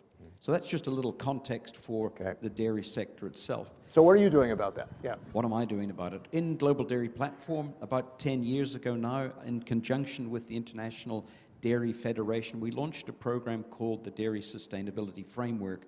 We believe, as I think most people in the room do, you cannot manage what you don't measure. So we've been measuring the sustainability performance of the dairy sector for around 10 years. We have been able to understand what the key priorities are for dairy farmers and dairy businesses around the world. For the last 5 years, the number one priority was greenhouse gas emission reduction. In 2021, in conjunction with a number of other organizations supported by Harry's group, the Global Research Alliance on Agricultural Greenhouse Gases, and with FAO's support, we launched this program, Pathways to Dairy Net Zero. one of the first things we did was referring to some of the research from FAO. We know that 80% of emissions from the dairy sector are coming from emerging markets. So we started working on how do we demonstrate our ability to reduce emissions in those emerging markets. We have a program underway in both East Africa, which is well developed with let me just see, Kenya, where did Bernard go? With Kenya, with Rwanda, Tanzania, and Uganda. And that program has already got funding from the Green Climate Fund for 3.5 million. It's been led by IFAD with technical support from FAO and from ourselves. And it is looking at how do we create a model for transformation of the dairy sector in those 4 markets. And it's looking for somewhere around about $400 million worth of blended finance from the Green Climate Fund and the private sector. Okay. We know that we can make a difference. We have another program called Dairy Nourishes Africa, which has been running in Tanzania since 2019. And that program is predominantly focused on improving nutritional outcomes, but we recognized in order to improve nutritional outcomes, we had to start on farm. And we have run a series of pilots there, and the results of those pilots are very encouraging. 12 months after the intervention's finished, we have improved farmer income on a sustained basis by 29%. We have improved productivity by cow by 25%. We've reduced food loss across the value chain by between 2 and 7%. And we've reduced greenhouse gas emission on a sustained basis by 18% on intensity. So you're getting results there. So we're getting results. Those results have given us the proof points that we needed for this larger greenhouse, this larger program with the Green Climate Fund. Okay. I'm already out of time with this panel, but I got one quick question for a quick answer from you, if possible, which is worth a whole day conference, really, is a major social challenge that the dairy food system will experience in the future is the high level of market and industry concentration. Will these trends lead to higher social benefits, or is there a need to intervene? Well, great question, and you've given me exactly how many minutes to respond. So we have a program where we've been working with, co-funding with IFAD and Global Dairy Platform to measure the socio-economic impacts of the dairy sector. We have a report coming out in the next month or so, I think. I'm looking at the guy who's writing the report, I think in the next month or so, looking at 187 countries. And that report shows us, as the dairy sector develops, what happens to socio-economic outcomes. The answers to your question are in that report, Chris. Okay. But the one thing I would caution us stay all tuned. on, one thing I would caution us all on, is we need to be careful that policy does not run ahead of the evidence to support it. Okay. And that's one of, I think, our key challenges that we heard this morning as well. We need to make sure that policy is based upon evidence, and that we need to make sure that that policy can be implemented on the ground by farmers. Farmers are the core to this. Agi, Donald, Ariel, thank you so much. A big hand to our speakers. Thank you. I wish we had time for questions here, but we have to call up Munir right away to stay on time. And Munir is going to, thank you, is going to talk to us about balancing livestock production and natural resource use. Munir Louhaichi, research team leader from Tunisia of Rangeland Ecology and Forages International Center for Agriculture Research in the dry areas, ICARDA. You work across North Africa, Middle East, South and Central Asia, over 25 years of professional experience. Tell us a story or two, Munir. Thank you, Chris. Excellency, ladies and gentlemen, good afternoon and welcome to this session on better environment. It is with great pleasure to be invited to this high-level global conference on sustainable livestock transformation to share with you some thoughts and insight about how can we reach or strike a balance between livestock production and sustainability of our natural resource base.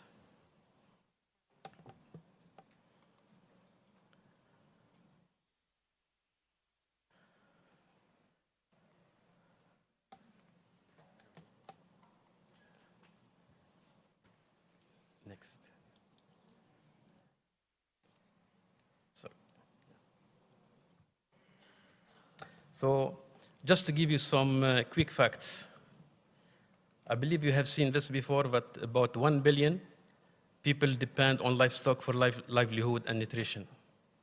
But I can tell you that the number is more than 1 billion if we include the people who benefit or depend on indirect benefits from the agro-silvopastoral system in general.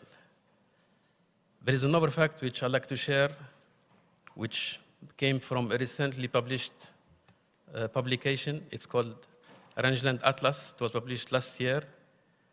And it tells us that more than half of our planet is covered with rangelands. I mean, this is, to me, is really striking. And the reason really I wanted to highlight this fact, simply because that when we talk rangeland, we have to talk about livestock. We cannot really separate them. There is a mutual benefit between these two things or two entities. And despite this big importance about rangelands, unfortunately, they continue to be underinvested or underinvestment and continue to degrade. However, there are two unique features about livestock, which actually I would call them like a favor, what they are doing to us. Number one, they make use of vegetation which is inedible. I mean, a human cannot consume it. I mean, suppose we didn't have livestock, what will happen to this vegetation? So that's really, to me, it's a big thing. And the second one, livestock are actually helping our planet, our soil, our ecosystem. And this is, I mean, how to translate it. I mean, it's something which help us to have better life in general and better environment and so on. So this is really in the heart of our presentation or our talk today. So what we have, so unfortunately, as I said, our natural resources continue to degrade, and we need to do something about it. And the objective or the challenge we are facing is how to strike this balance between sustainability and livestock production.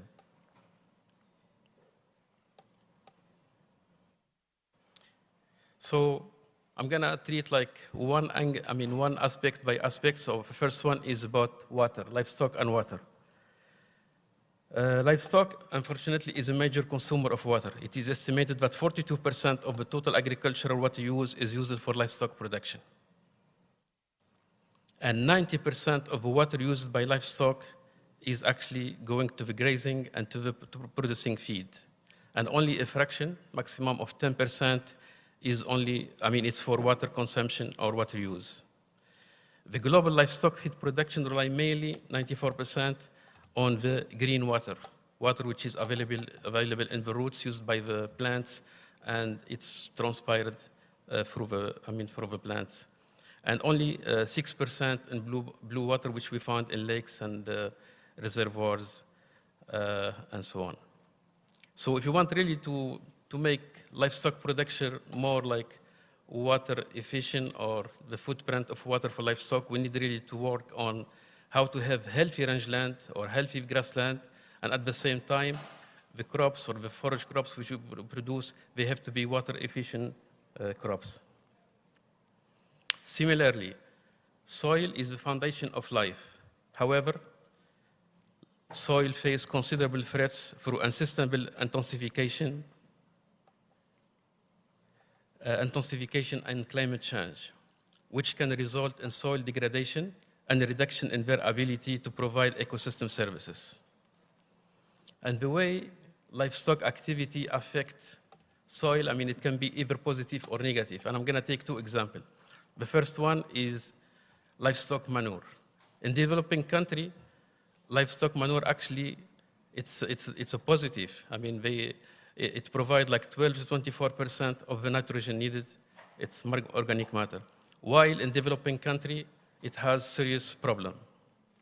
Another example is livestock grazing.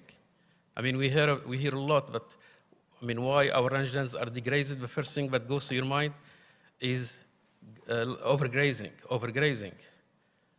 But who does the overgrazing? Animal, they are herded by human. So it's up to us really to change this, and I will talk about this throughout this presentation.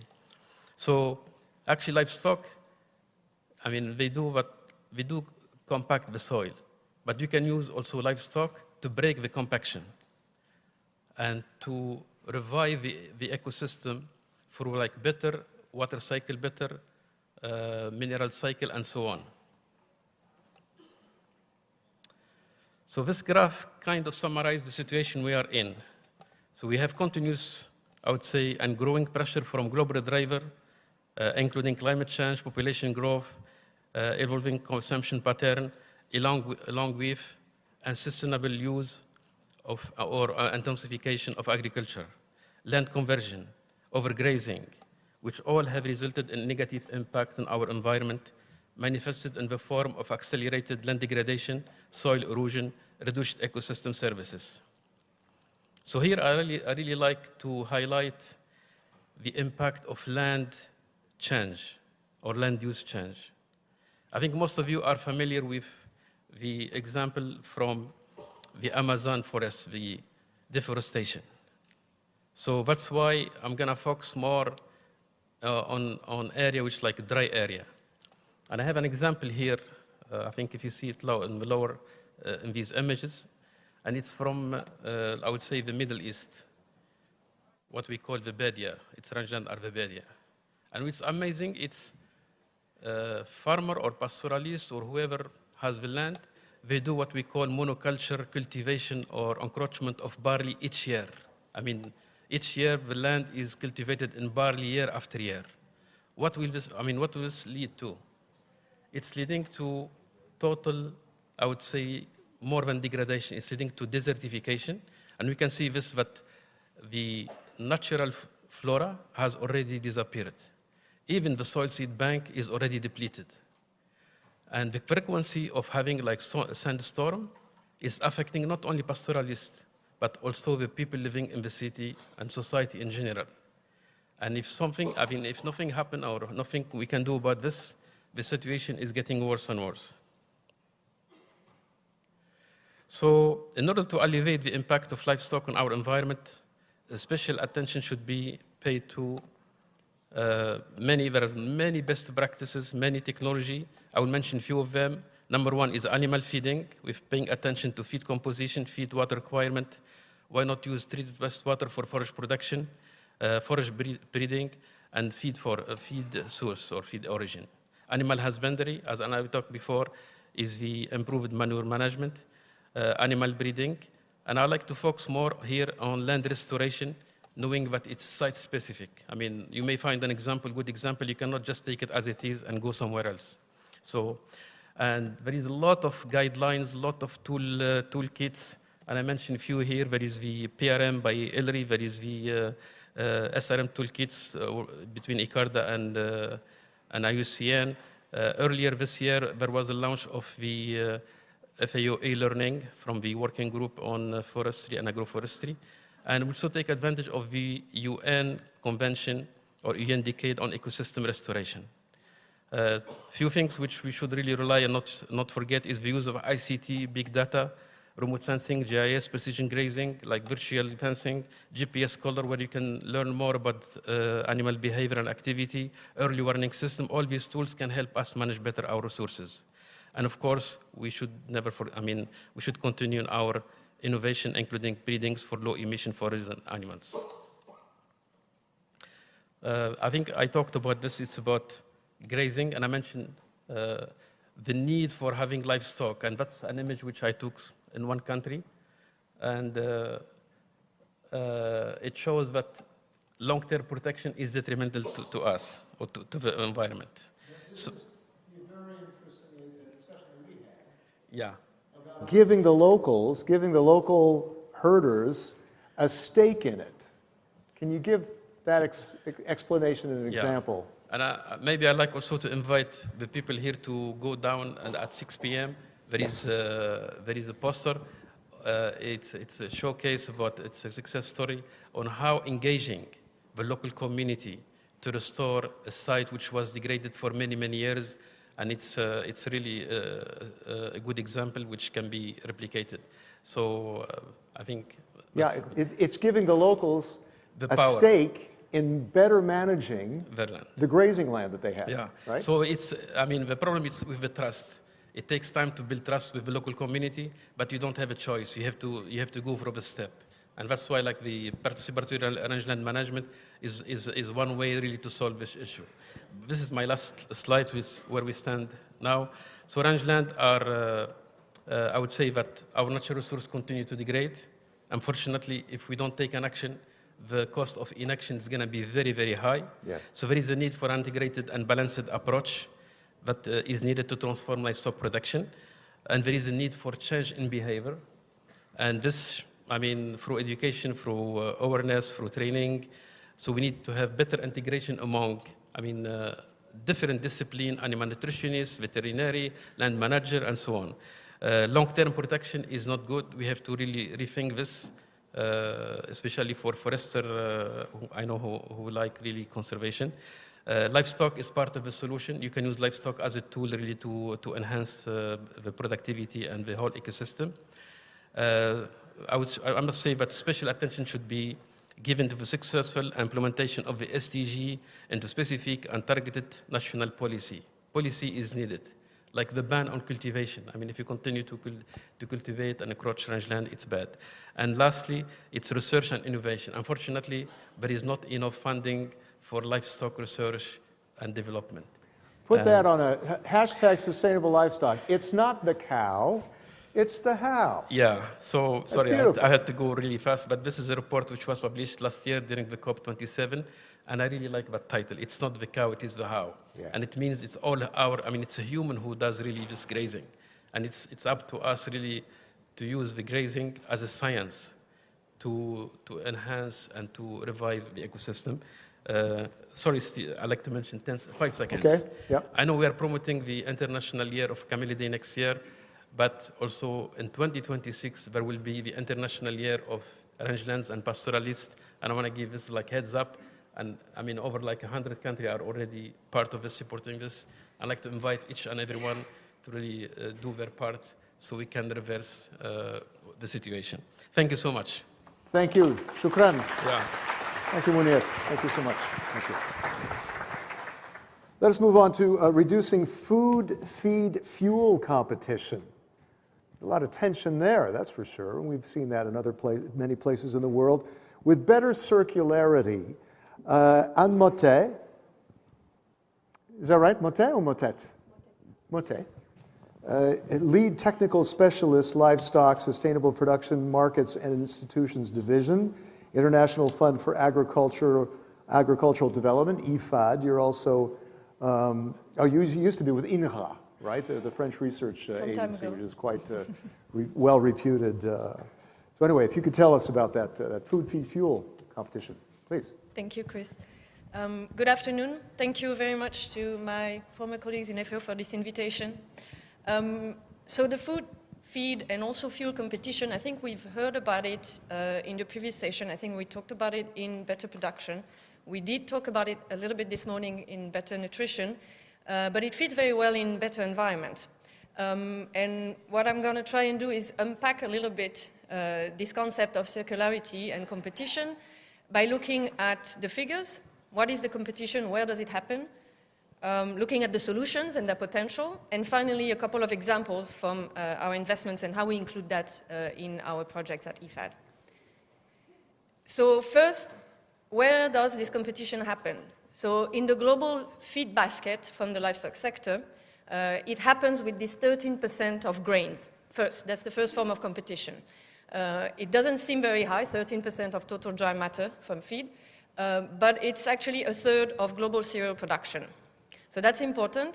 What is also important from this figure is that a very large share, 86% actually of the dry matter, comes from non-edible biomass. So for example, you see grass and leaves, 46%, crop residues, 19%. So this first form of competition can be reduced by increasing the non-edible part in the feed basket and decreasing the edible part. So if we look into more details, that was the global livestock feed basket. Let's look at the details between ruminants and monogastrics. First, they produce about the same amount of protein, You can see that in the first column. But from the first figure, monogastrics seem to be a little bit more efficient because they only need 30 kilograms of dry matter per kilogram of protein, when ruminants need 133. But let's again look at what is edible and not edible. Then the second column, we see that we have only 6 kilograms of edible dry matter for 1 kilogram of protein for ruminants, because they need mostly non-edible biomass, and 16 for monogastrics. If we move to the last column and we look at the protein from plants that are edible versus the protein from animal that is produced, so the contribution of ruminants or monogastric to the net supply of protein, edible form, you see that ruminants are actually a net supplier with 0.6 kilograms of edible plant protein per kilogram of animal protein, whereas monogastrics use 2 kilograms. And then we can look even further if we compare different livestock systems. So I just listed a few. The most efficient in terms of non-edible biomass would be, for example, grazing cattle, when you compare them to feedlots, if you look at the last column again, or backyard chicken compared to, for example, industrial broiler production. Then a second form of competition happens on the land. This non-edible biomass that livestock use, we could grow instead of livestock feed, we could grow human food. So when we look at the land used for producing livestock, we do see that there is a share of cropland for producing feed crops that is in competition directly with food production. But there is also a very large share of the pastures, and you see here in dark green, that is considered non-convertible, that the potential for growing crops is actually very low and has a very high opportunity cost. So about 2/3 of the pastures and the rangelands used by livestock are considered non-convertible. So here again, we have a way of decreasing this competition by increasing the share that is not convertible and decreasing the share that is actually arable or convertible. And this figure is coming actually from a recent review that was published in the Journal of Nutrition. And I think it's important here to mention the link between environmental sustainability and the nutrition part of sustainability that is more and more looked at. And in this review that was led by Tybee from the Global Alliance on Improved Nutrition, and with the contribution of some colleagues who are here in the room, and thank you for the contribution of Agroscope, Madam Chair. We looked at land, but also other dimensions from this environmental sustainability. And what we argue is that better circularity can improve all these different environmental impacts, including the land that I just looked at. So what's circularity? We already mentioned the circularity of non-edible biomass that could be better used as feed, but it's also about manure.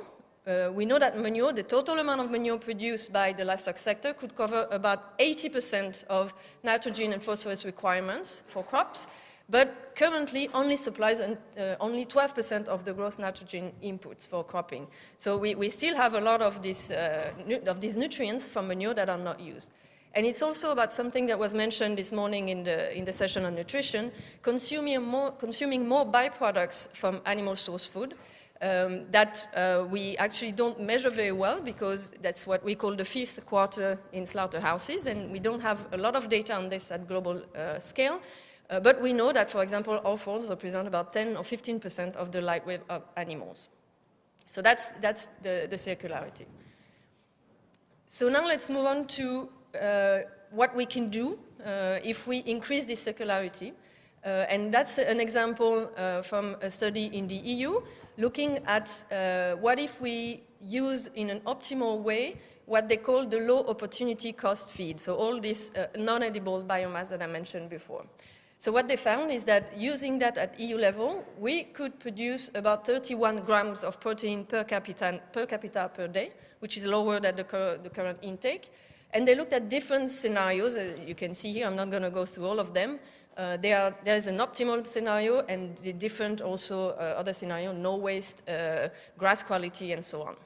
But they also show that we don't get the same coverage of nutritional requirements under those different scenarios. So there's also an important caveat to consider when looking at this potential in this context of Europe, for example, you see how the different scenarios compare to the current situation for protein, vitamin D, vitamin B12, and so on.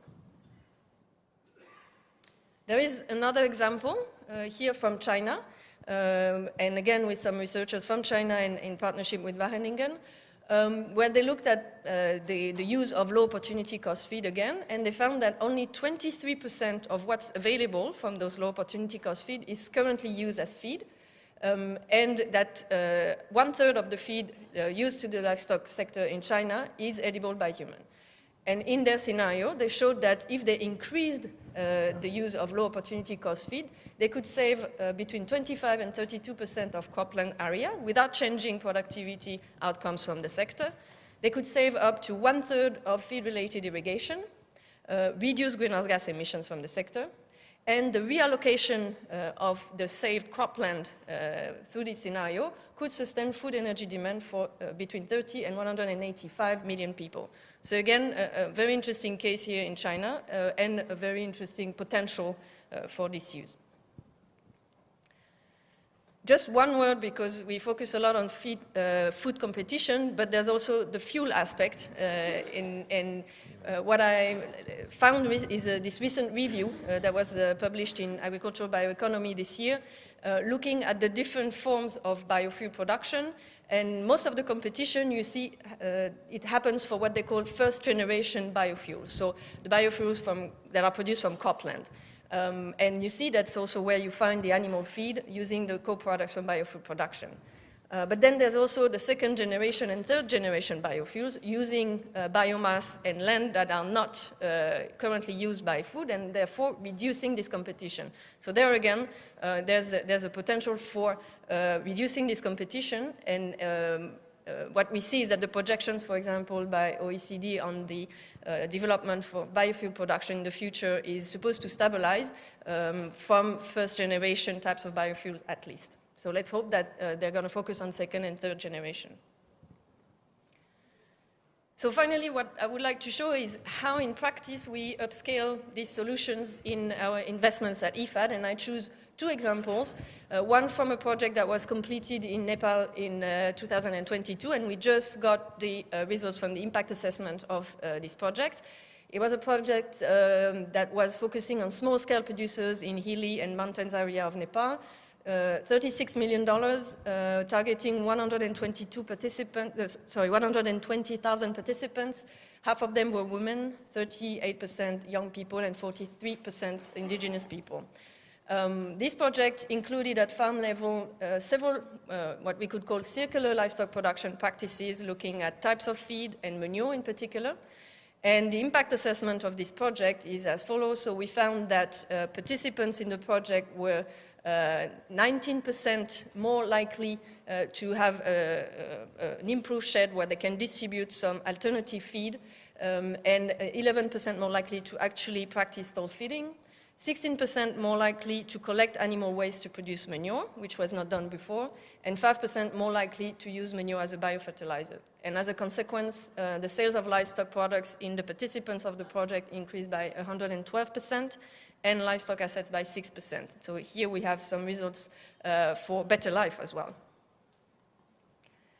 And a second example is a new design that we currently carrying out in East Africa, in this case in Uganda. We have an important pipeline now under design in East Africa. And this is a project called Resilient Livestock Value Chain in Uganda, 100 million in dairy and beef value chains, 200,000 households. And again, you see a strong contribution of women and young people. And in this design, what we target as circular options is, for example, a distribution of choppers for crop residues, but other further preparation and conservation techniques as well, which eventually we also aim at increasing the digestibility of this feed and reducing greenhouse gas emissions from enteric fermentation. We're also including improved seed selection and distribution, especially for legumes and drought-resistant species and varieties. These considered as alternative to maize. But it's not only about techniques on farm, we're also working on capacity development and equipment in farms, and especially also in the value chain. For example, to reduce the losses of milk by increasing the adoption of good hygiene practices throughout the value chain. And finally, some policy support also for example, the revision of the national feed policy in Uganda. So some conclusions. On the right side, you see a recent review on the battle for biomass, a systematic review of food feed fuel competition. In this review, they looked at all the papers and what solutions were usually put forward. 60% of the studies look at solutions at production level, and you see about 17 governance and policy. Some 14% look at the actual demand, so the consumption of animal products as a solution to reduce the feed food fuel competition, and only 9 at reducing food loss and waste. So I think the recommendations in this context that I'd like to make today is first we need to better assess the amount of biomass that is available. For example, the studies that were conducted in the EU or in China need to be replicated in other regions so we understand actually what is the amount of biomass that can be used as feed, including from the waste of the agri-food industry. A change in the livestock sector could be to move away from the use of cultivated feed and fuel resources and to put some more emphasis on residues, byproducts and forage from areas unfit for mechanization, as we said. But it also has to do with redistributing livestock in the territories, especially in areas with low spatial concentration of resources, and to lead the animal to the resource instead of the other way around. This would have consequences on the type of products and the seasonality of the products. This, for the moment, is not really studied and we don't have information. So if we look at this more circular livestock system, what kind of products would we get? Would we have lower weights, for example, smaller carcasses in different seasons of the year? We don't have information much from the studies on that. And finally, we need to look at the regulations to address some of the externalities of subsidies, for example, subsidies to fossil fuel or subsidies to fertilizer that are slowing down the adoption of more circular practices. Thank you very much. Merci beaucoup, Anne. Merci. Good work on the ground by IFAD. Great. Thank you. And some good calls to action there. Very good. Thank you. Merci beaucoup. Let us then move on to synergies and trade-offs between livestock production and the environment. Alexandre Berndt, General Head of Embrapa, Southeast Livestock Brazilian Agricultural Research Corporation, that's Embrapa, and President of the Brazilian Society of Animal Science. You've been with Embrapa for more than 13 years. You've got plenty of experience to talk about, Alexandre. But you only have 10 minutes. Okay. Thank you, Chris. You know, Chris, that when I travel abroad, I usually check the weather forecast. Should I take a raincoat or flip-flops?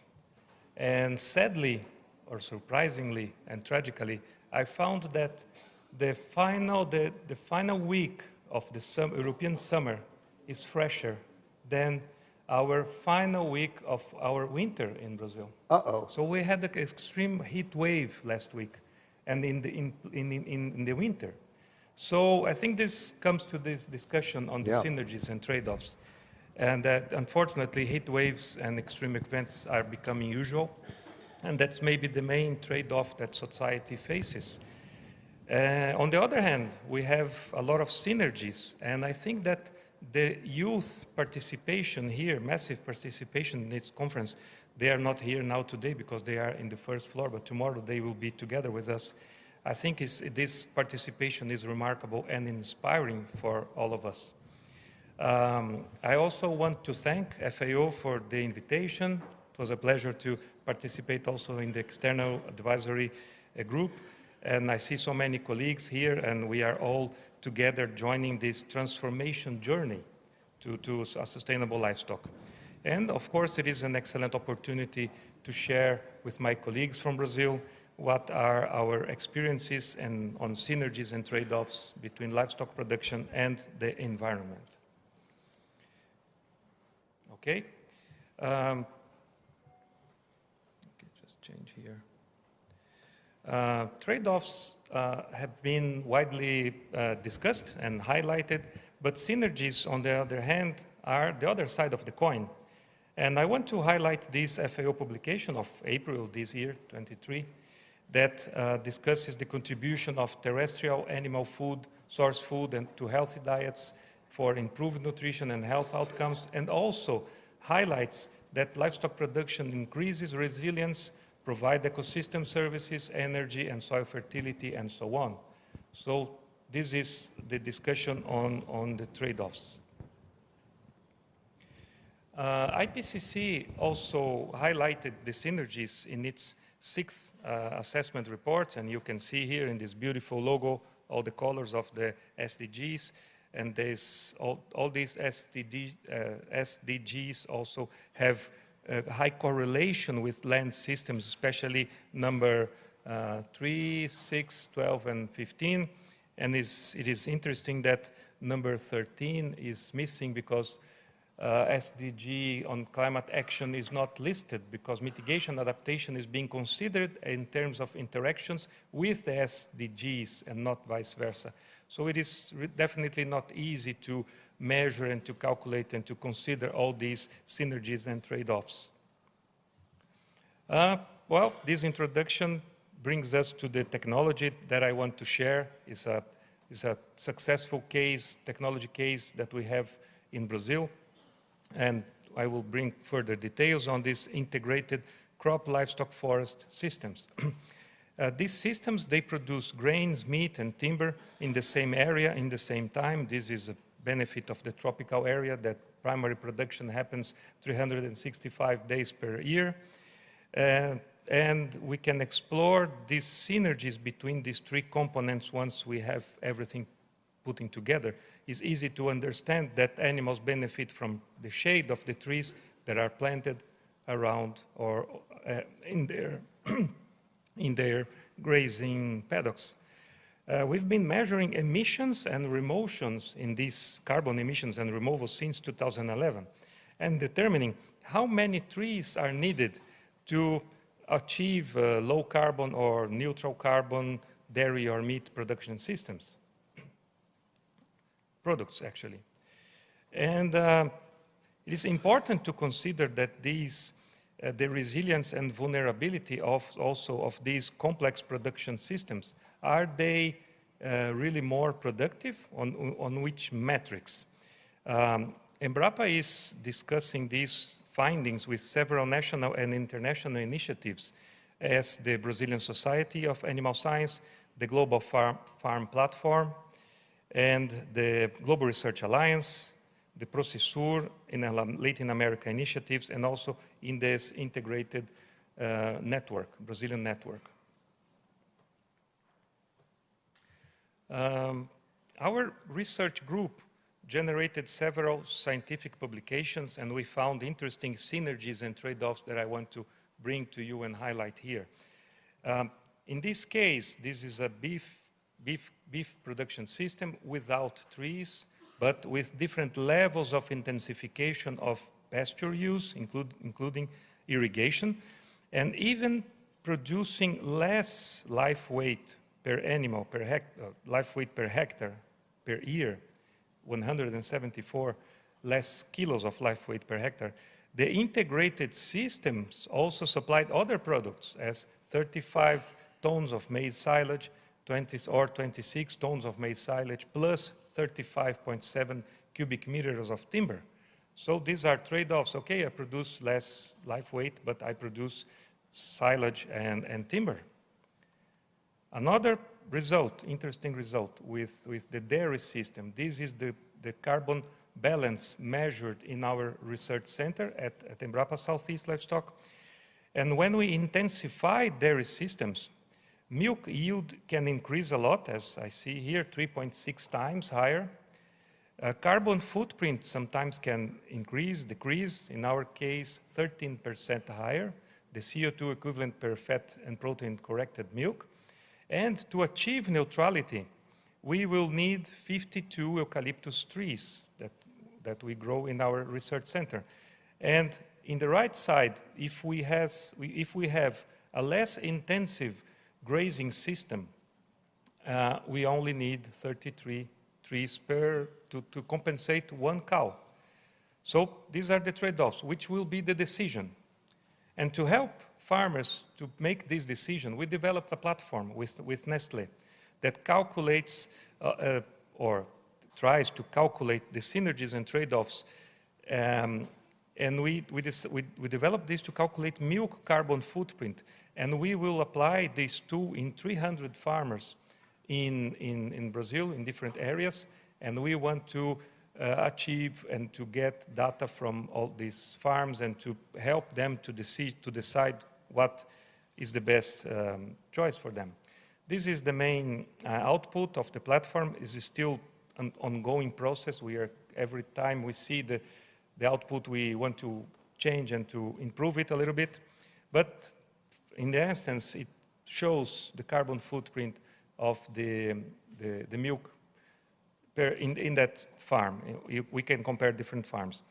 It's important to highlight here that it's not an LCA approach. We only consider the in-farm emissions, so it's methane emission, nitrous oxide, and also the remotions in carbon in the soil, and not in the trees yet. But we have interesting information, and I think I selected this example that every dairy farmer in the world can do this. If the farmer looks its own herd structure, so do I have a equalized herd, or do I have maybe more calves and heifers that I want to sell to get another profit? It's a decision of the farmer, but the farmer needs to be aware that in this case, 33% more carbon footprint is in his product because he has an unbalanced herd structure. So this is really simple and easy to discuss with the farmers. It's a decision that the farmer is doing, but it has trade-offs. And these tools helps them to make this decision.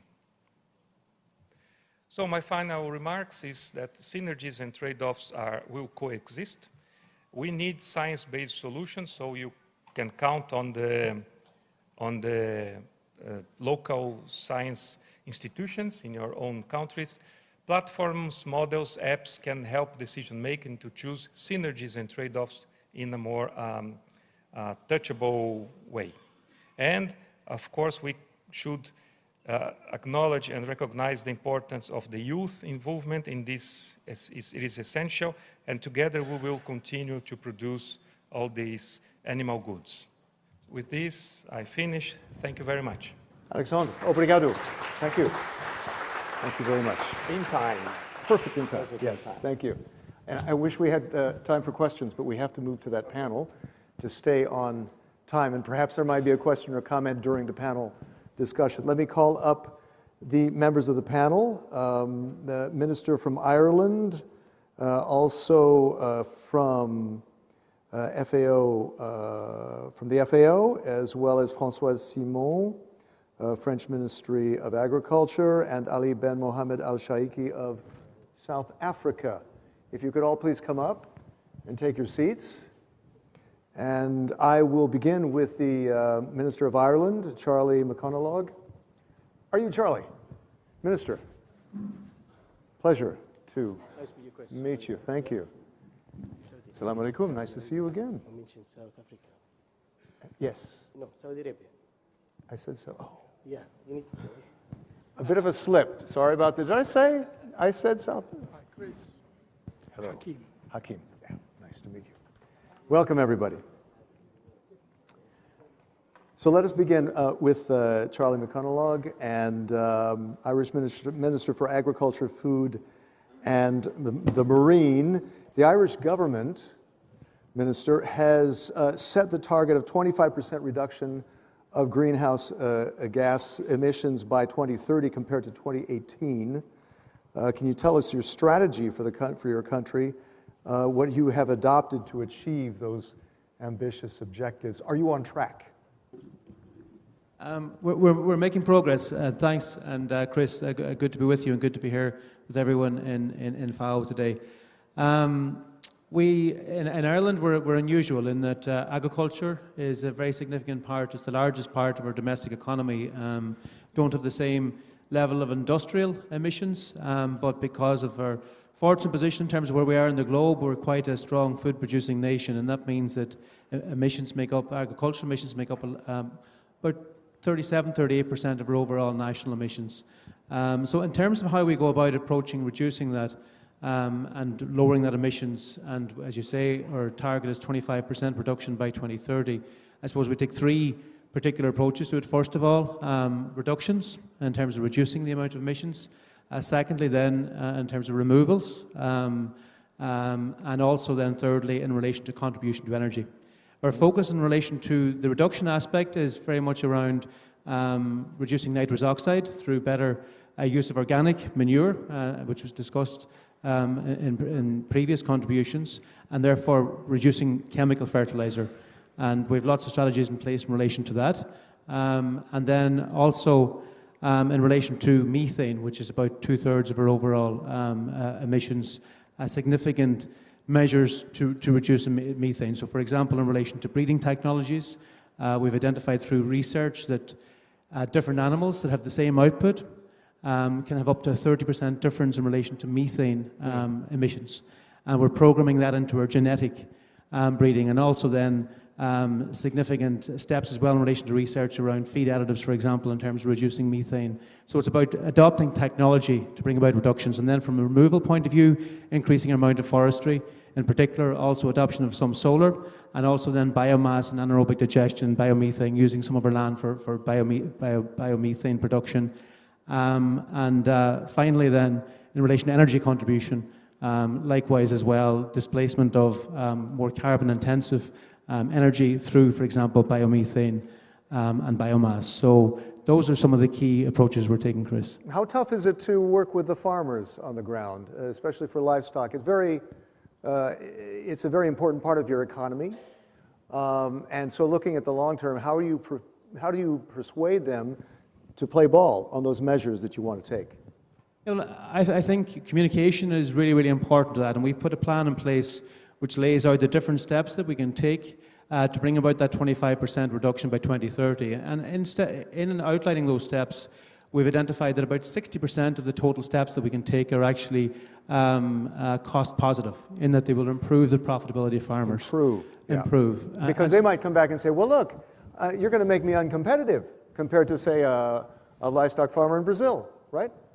That's very true, and that becomes a real part of the debate. So the fact that 60%, and we can show that 60% are either cost neutral or cost positive, are really important. And then with regard to the other measures, we provide support to farmers to actually help them adopt those measures as well.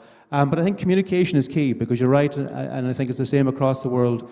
That piece in relation to how we work together to meet our shared challenge and to make that progress, working together and communicating all of the time and communicating the importance of it is crucial in terms of making progress. Let's talk about water. I want to go to Abdul Hakim El-Wayer, Assistant Director General and Regional Representative for the Near East and North Africa, FAO. Water, a big issue there. Livestock production consumes large quantities of water. Maybe you could just grab the minister's... Yeah, is that working? What are some of the approaches taken and/or policies implemented to address this important trade-off in your region where water is particularly scarce and valuable? Thank you, Chris, and good afternoon to everyone. Indeed, water scarcity is a major issue in the region. The Near East and North Africa has been identified as the most water scarcity region in the world. There are 7 countries in the region that are among the top 10 most dry and water scarcity countries worldwide. And currently, the average share per capita is less than 1/10 of that of the world average. When we look at the livestock in particular, we know that the water requirement for the livestock production is very high, and it's really increasing. We're talking about an estimated footprint of 15,400 cubic meters per ton. and that adds to around 1,200 liters of water per 1 kg of milk production. And this, of course, demands a very elaborate policies and strategies for the use of water. We have launched, with the support of SIDA, the Swedish Development Agency, last 5 years, and we're launching the second phase together with Holland in the region, a water scarcity program, a wide program, and it focuses on developing policies and strategies at national level, addressing all aspects, including the water sustainability and water accountability aspect for the region. And we have very good examples of many of the countries. Maybe I cite some of them, especially for milk production, that has recently been introduced by Qatar and Saudi Arabia, where there's a more focus on using either virtual water through investment in other regions that are water abundant for the fodder and the animal feed productions, or directly relying on importing animal feeds from outside. And that is to minimize the stress on the groundwater, which has been the case for quite a long time.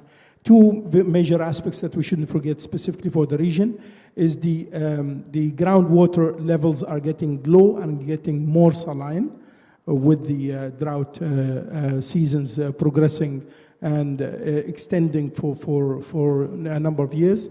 And then the number of protracted conflicts in the region that have caused systems at country levels to collapse to sustain policy formulations on a sustainable manner.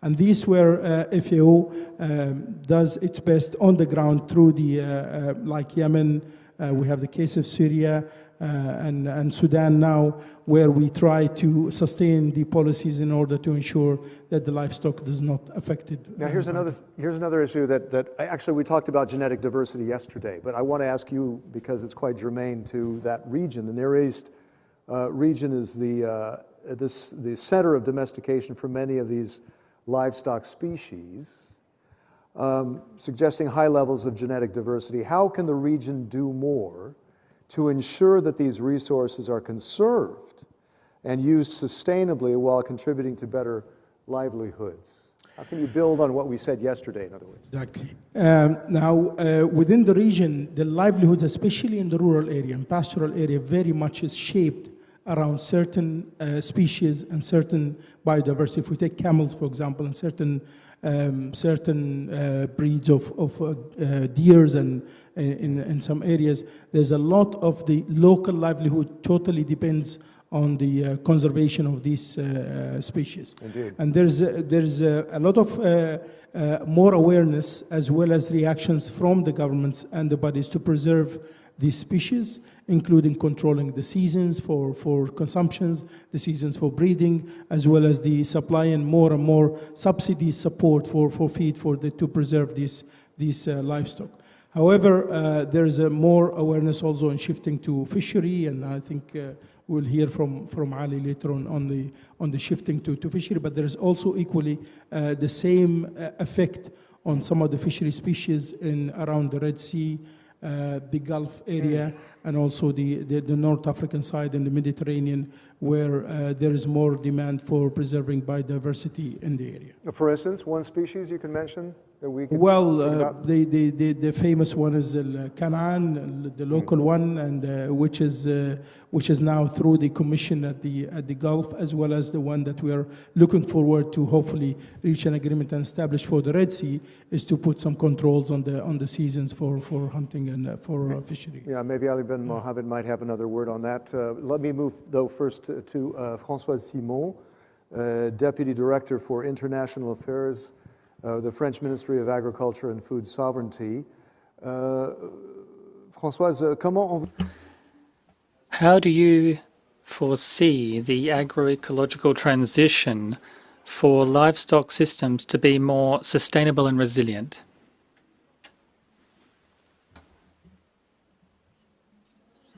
Firstly, I'd like to say that it's a pleasure for me to be here with you to take part in this first global conference on livestock, which involves all stakeholders looking at the challenges but also the possible solutions that we're going to try to develop.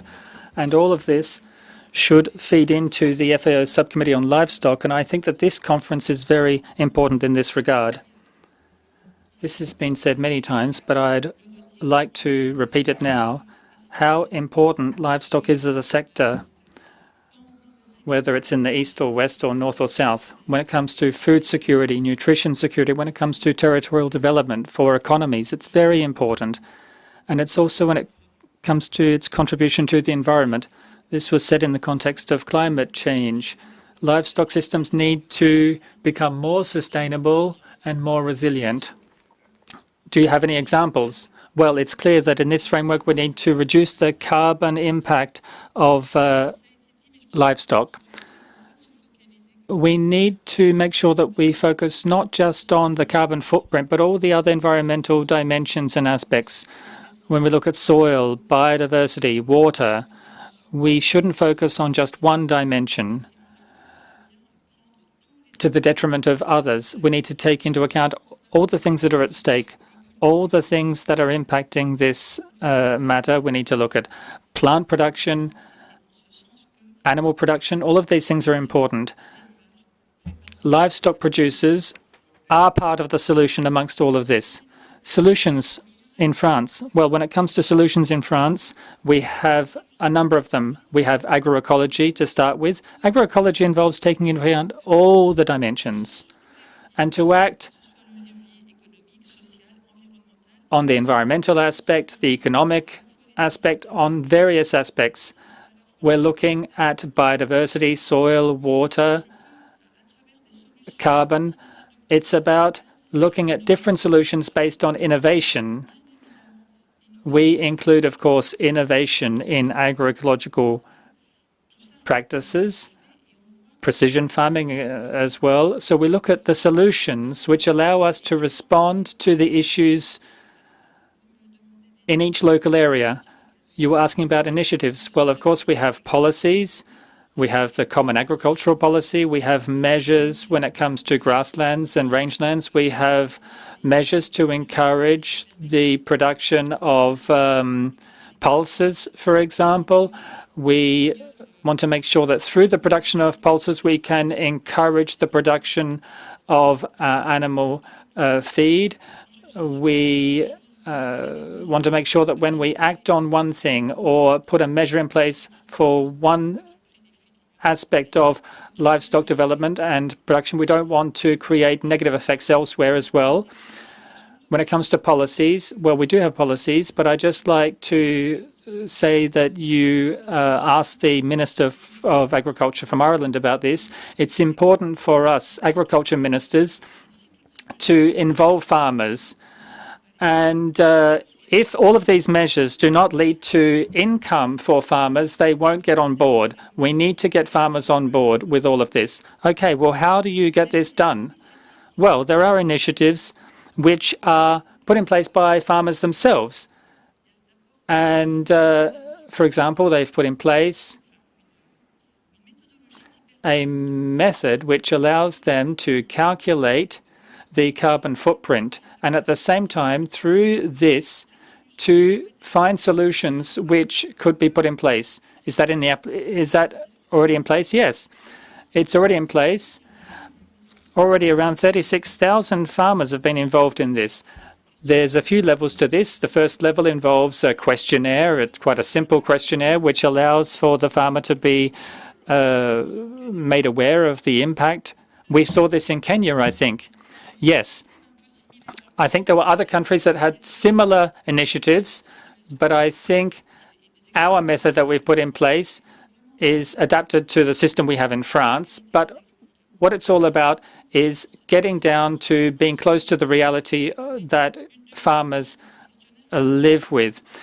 And then the idea is to move to a more in-depth questionnaire for farmers to allow them to find out what the solutions are that they can put in place.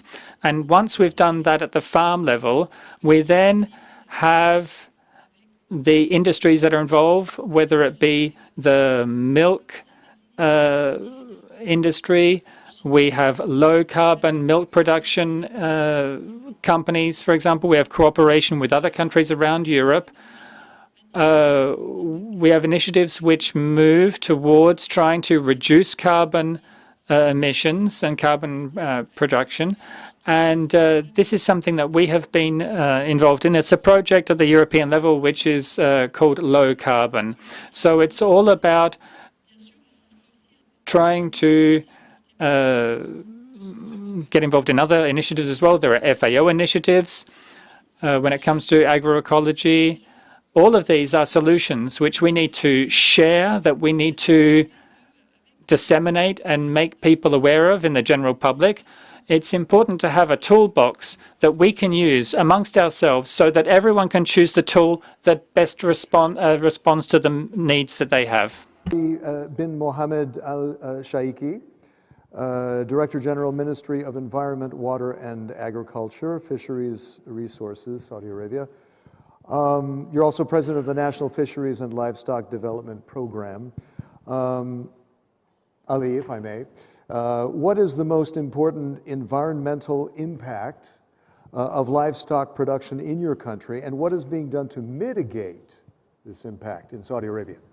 Yeah, good afternoon, first of all. Thank you for your question. Before I answer your question, I'm very happy and very glad that I can see the high tension from all the countries to the first conference of the livestock.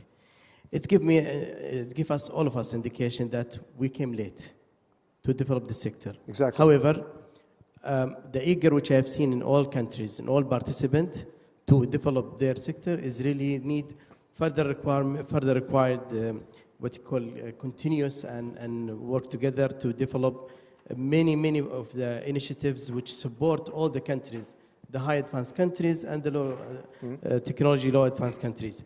All those things really, I'm expecting you will have comprehensive what you call output of those discussions and presentation, and really it's need to be continuous, to be what you call executed in the ground, right. not to just keep in the drawer here. So what is your country doing to mitigate this? We do the same. We came late. Yeah. We came late. However, we are having a lot of initiative. But if you know, Saudi Arabia is described as a desert country, harsh climate, temperature is high. All those is very affected the livestock, especially during the summertime. And it's getting harsher, right? Definitely, yes. Yeah. This is it. In the other side, those livestock which is mortality high, survival low, became more strong, more what you call survive, and this is really it has advantage for adjusted anywhere in the world. Now we have a lot of what you call disease preventive initiative, all those because of the climate and the warm increase yearly. This is really affecting us a lot. Mortality is increased.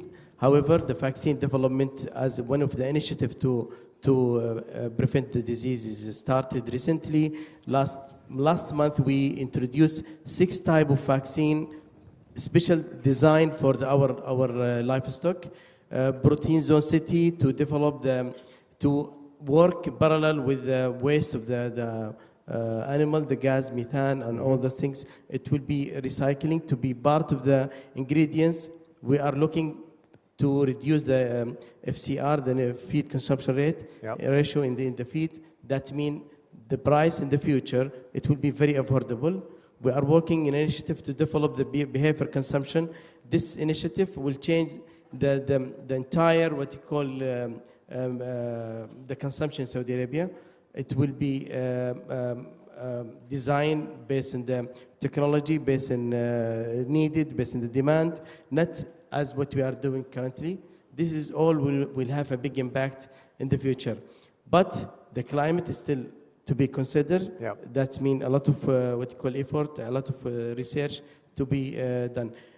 The relative or replacement of those solution, we are working to develop new protein from the natural resources like algae and protein from single cell protein from methane to be built and to be added to the ingredients. All those things, it will have the cycle to be improved. We are working to 3 to 5 years with a local strategy to develop the sector, and it has really shown the positive impact in the ground so far. Positive, good, great. I would like to take this out to the audience. Are there any questions you would like to pose to the panelists, or any comments that you would like to make at this point?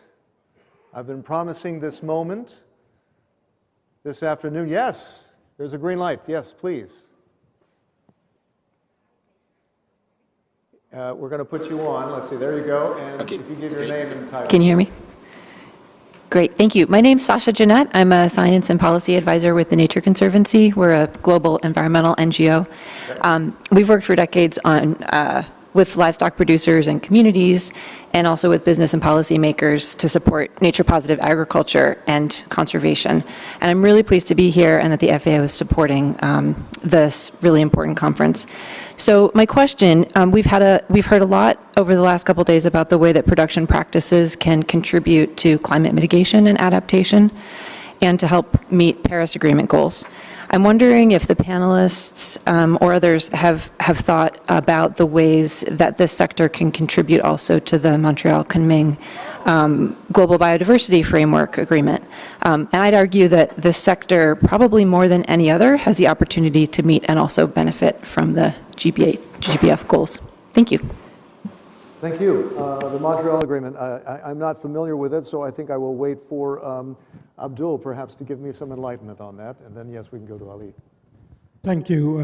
Briefly, huh? Yeah, and thanks for the question. Indeed, that nexus between the biodiversity as well as ensuring that the continuous productivity of the livestock is an issue that goes along with climate adaptation today, that we look at very carefully.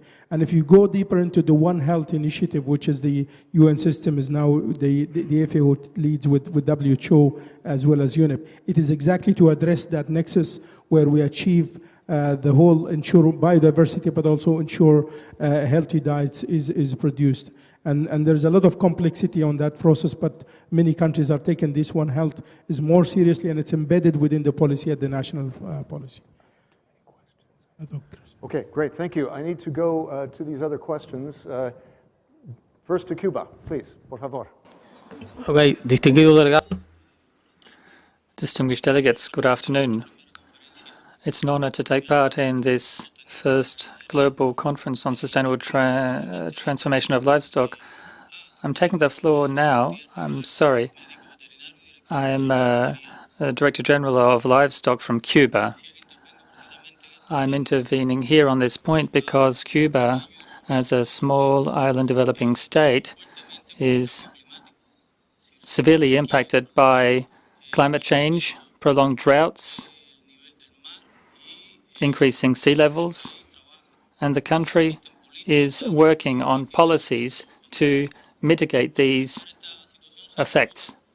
And to do this, we have a national plan to tackle climate change, and we have concrete actions in agriculture and livestock.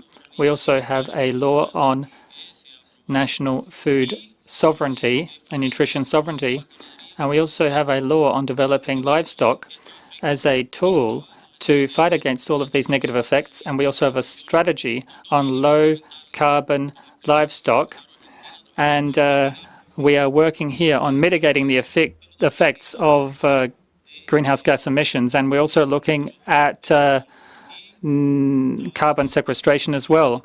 And we have various strategies and measures, not only in relation to animal welfare, but also soil, water, and other matters which are very important here. We also have scientific input here, which includes concrete actions and results from the area.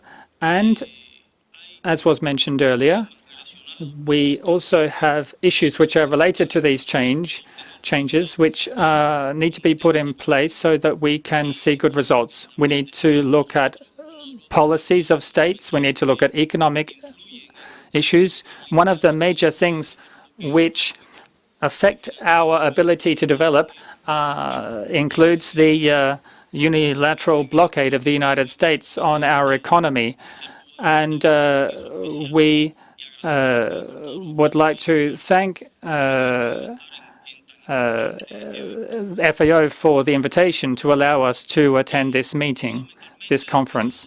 Fundamentally, we have agro-silvopastoral systems, and this can help us to reach results when it comes to achieving the objectives that we are all looking to achieve. I'd like to express our thanks for the support provided to projects in our country by the UN, FAO and other partners to mitigate against all of these effects. So once again, thanks to FAO for this very important event and conference on this very important subject being covered over these 2 days.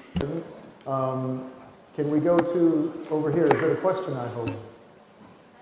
Okay, can you give your, yes, once it goes red, then you can start speaking. Can we switch to... Yeah.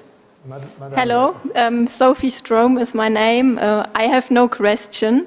I work as a policy officer at the Federal Ministry of Food and Agriculture, Germany. So I have no question, but I want to emphasize the climate crisis is the greatest threat to agriculture, because protecting the climate, soils, water and biodiversity will determine whether we can continue to ensure our food supplies tomorrow. Protecting and maintaining species diversity and biodiversity are key future challenges for us. To sum it up, climate change mitigation and increased resilience, especially in animal husbandry, are therefore the cornerstones of a forward-looking agricultural policy for us. Thank you. Thank you very much. Vielen Dank. Can I move then to, yes, please, to Senegal, s'il vous plaît. Merci. Thank you. I'm the Deputy Director General for the Livestock Department in the Agriculture Ministry in Senegal. I'd like to thank FAO for the invite to this meeting. I have a question for the representative of Saudi Arabia. You know that Senegal, like many African countries, suffers from the effects of climate change. We have less and less fodder and forage matters when it comes to animal feed. When it comes to sharing Saudi Arabia's experience, the question is, how have you been able to meet the challenges when it comes to animal food, when it comes to developing the livestock industry in your country? Thank you. Merci beaucoup. I have a number of people who would like to speak. Very briefly, up 1 minute max, please. Yes. Yes, you had your green light on? No, sorry. Was that right? No, no. No, it's not. Okay. Can I go over here there in the corner, please? Madame. When it goes red, you can start talking. Please, the audio people switch over. There we go. Okay. It's on? No? Go ahead, yeah. Yeah, I'm Ilse Köhler-Rossum from the League for Pastoral Peoples, and I'd really like to congratulate FAO for putting on this conference, and I'm especially impressed by the speakers in these sessions who have really, I think, taken the debate forward, and there's a very nuanced approach here, but I find this emphasis on methane emissions per unit of product a little bit simplistic or reductionist, because as we heard earlier, I mean, it's not just about emissions, environmental sustainability, it's about biodiversity, it's about water quality, it's about desertification and all these aspects. So we need to adopt a much broader approach. I think we're talking about all those aspects. And secondly, no, but this is maybe an important point. So unit of product also, I mean, the product varies. We need to look at the nutritional content, not just at the pounds of meat or the weight gains or so, because the composition, the nutritional composition of both milk and meat depends heavily on the diet of the livestock, and the more biodiverse their diets, the better the phytochemical composition of the products, and also the better the welfare of the animals. Okay, thank you very much. Let me move to Monsieur here, please. Very briefly, 1 minute at max. Thank you very much. This is Jackson Z with Four Paws International. My simple question really regards, we've spoken a lot about climate and climate issues. We haven't really talked about the other aspects of pollution that we see from agriculture, namely addressing nitrogen pollution or AMR. So love to hear something from the panelists about that. Yeah, that would be almost a whole new conference too, but yes, that's a good point. And I think we had one final comment. Please, as brief as you can. Yeah, so it's Frances Ryan from Sebi Livestock. So we've heard about environmental environmental impact. Adaptation is needed. So question to the panel, what's your first starting point and how do you address adaptation first in your country? What's your priority? Okay, you know what? I think we're down to just enough time for the chair to comment on what's been said. No? Shall we go? Do we have a little more time for the panel? Yes, we do? Okay. I'm told we can take more time. So who would like to go first? Yes, Ali, please. I'll answer the question from Senegal. As you said, the climate is affecting a lot, either in our country or in your country. The warm countries has the same issues, the same complexity. However, we introduced the science and technology in the Saudi industry. We make a lot of research on the feed, and it has a lot of implication in the sector. We had a successful story in feed nutrition, and it's been designed winter, summer, depends on what you call the season. And in the other side, from the government perspective, we work and there is a new program introduced in Saudi. I think it's the biggest rural development program worldwide. Dr. Abdul Hakim, he was part of this development program. This program, it has one sector specialized for livestock. Livestock, local producer, small producer, they have we call smart subsidy program. We encourage them for education, learning, best practices, and we support them by what you call facilities like vaccine, what you call dosage, and smart what you call tools to help them to produce further. Now we are working to develop the genome part to go for twinning, go for high milk producer or high meat what you call growth. All these things, it's parallel we work. And it is what you call a balancing mechanism because there is a huge demand, there is increased population, there is what you call biodiversity, and there is a climate effect. All those things need to be considered, and One Health concept is really an appropriate approach for all those what you call development. Abdul, you had a quick word. I have like a minute and a half left, so please, and then we want to get to Thank Françoise you. as well, right? I think the issue of mixing adaptation to and on the priorities of what we do with the other areas. And we mentioned One Health is very important to put control also on the AMR, and if you pays a lot of attention.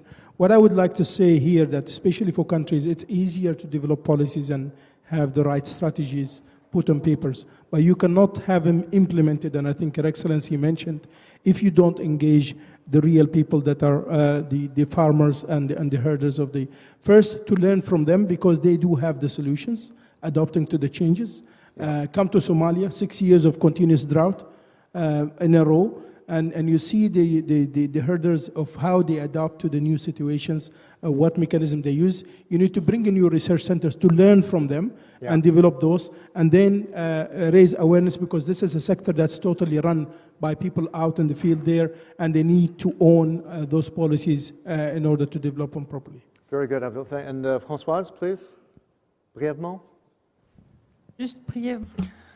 Very briefly, just to respond to the question on biodiversity, I think that when we maintain grasslands and rangelands, and particularly in France, we have the importance of maintaining grasslands, and this promotes biodiversity and ensures biodiversity is maintained. I think we need to focus on balance here, and when we have the issue of balance between the different aspects of the environment, there's not just the greenhouse gas emissions aspect, there's also water, biodiversity, animal feed. So in France, we focus a lot on grasslands, the production of pulses, looking at AMR, looking at the One Health approach. We look at all of these things. We also focus on the genetic aspects of our races, our local races, for example, and our local breeds. These are very important. Yeah, thanks, Chris. And just maybe to take the last question, which is a question to all the panel, asking what do we see as the main priority. And I think we can't pick anyone out. It's about sustainable food systems. And it's about making sure that in terms of how we produce food, which is going to be more important and more needed in the years and decades ahead than ever before, more difficult to produce because of the challenges in relation to climate, but making sure we're doing that in a way that takes into account the environment around us, provides space for biodiversity, takes into account the interrelationship between food and animal health and human health, and also make sure that we reduce emissions in the process, and really importantly, the well-being and the economic well-being of the food producers as well. So all of those need to be taken together. We need to make progress in all of them, and all of it is very much doable. But I think taking on board the lessons from today, the continuing evolving technology, continuing innovation, it's going to take all of that working together to make sure we meet those objectives. Thanks, Nice Chris. sum up from all our speakers. A big hand to all our speakers, please. And stay where you are for the moment, because let's go over to Eva Reinhardt. Let's go back to Eva, the chair, to give us a final sum up before we close. Well, thank you, Chris. It was a tremendously interesting and very, very rich afternoon, and I'm trying to reach some solutions how to proceed. Well, Harry started in the very beginning by reminding us that there is no such thing as a free lunch. We are not going to face an economic paradise, but, and this is most important, there is hope. Why is there hope? Because we already know a lot. Science has done a big part of his duties. However, there are some challenges left. And this is, we have to make the scientific knowledge available to the practice. It has to be brought into life. This calls for more applied science, and I'm pleased to see that foundations, national and international research programs actually are particularly asking for the inclusion of farmers and consumers into the projects. This is especially to foster co-creation. We've heard this afternoon as well. Co-creation is a very important factor for sustainable results in practice. There is hope, especially when we find the optimal balance between synergies and trade-offs. But I'm very positive because we've heard successful case studies in all continents. And I was really impressed by the findings of these case studies. We've heard that we need different measures from a broad field of scientific background. There are measures that ask for husbandry, soil, water, and manure management changes. We've seen that the introduction of region and problem-specific insurances can make a big difference, namely by allowing the people to take precautionary measures. We also have to use in a better way what is already there, even such small things as cellular phones. And Ireland showed in a very ambitious talk that regulations can make a difference. They're not just bad. And last but not least, training, peer-to-peer learning, provide and support role models. Also, on the side of hope, we've heard that there are more potentials potentials with large impact. I'm thinking of recycling, keeping nutrients in the cycle, and the redistribution of livestock, and with the livestock manure. Redistribution of livestock. Chris, this is another hot potato that we could talk for another meeting about. That's right. But closing now the cycle of this afternoon, I'm coming back to Harry. It costs money. And is this money there? This is not a question for science, farmers, or industry to answer. These questions has to be answered by the world society. And I could put the questions more into the scheme. Money is there. What for do we want to spend it? How important is it for society that everybody has access to nutritious food on a daily basis?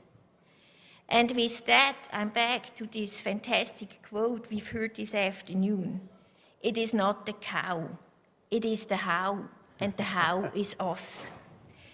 This meeting makes me feel positive.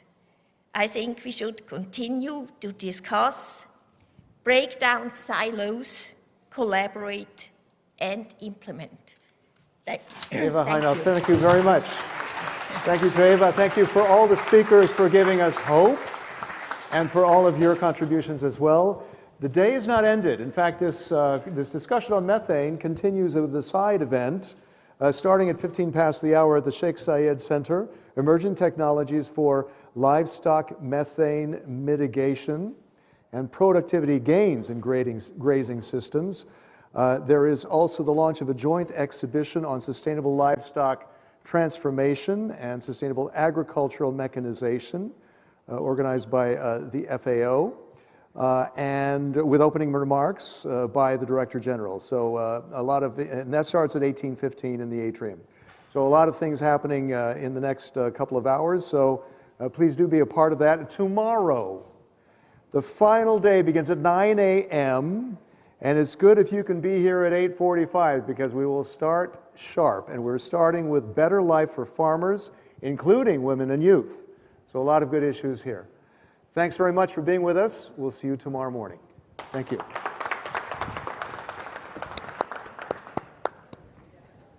Shukran. Thank you. Thank you.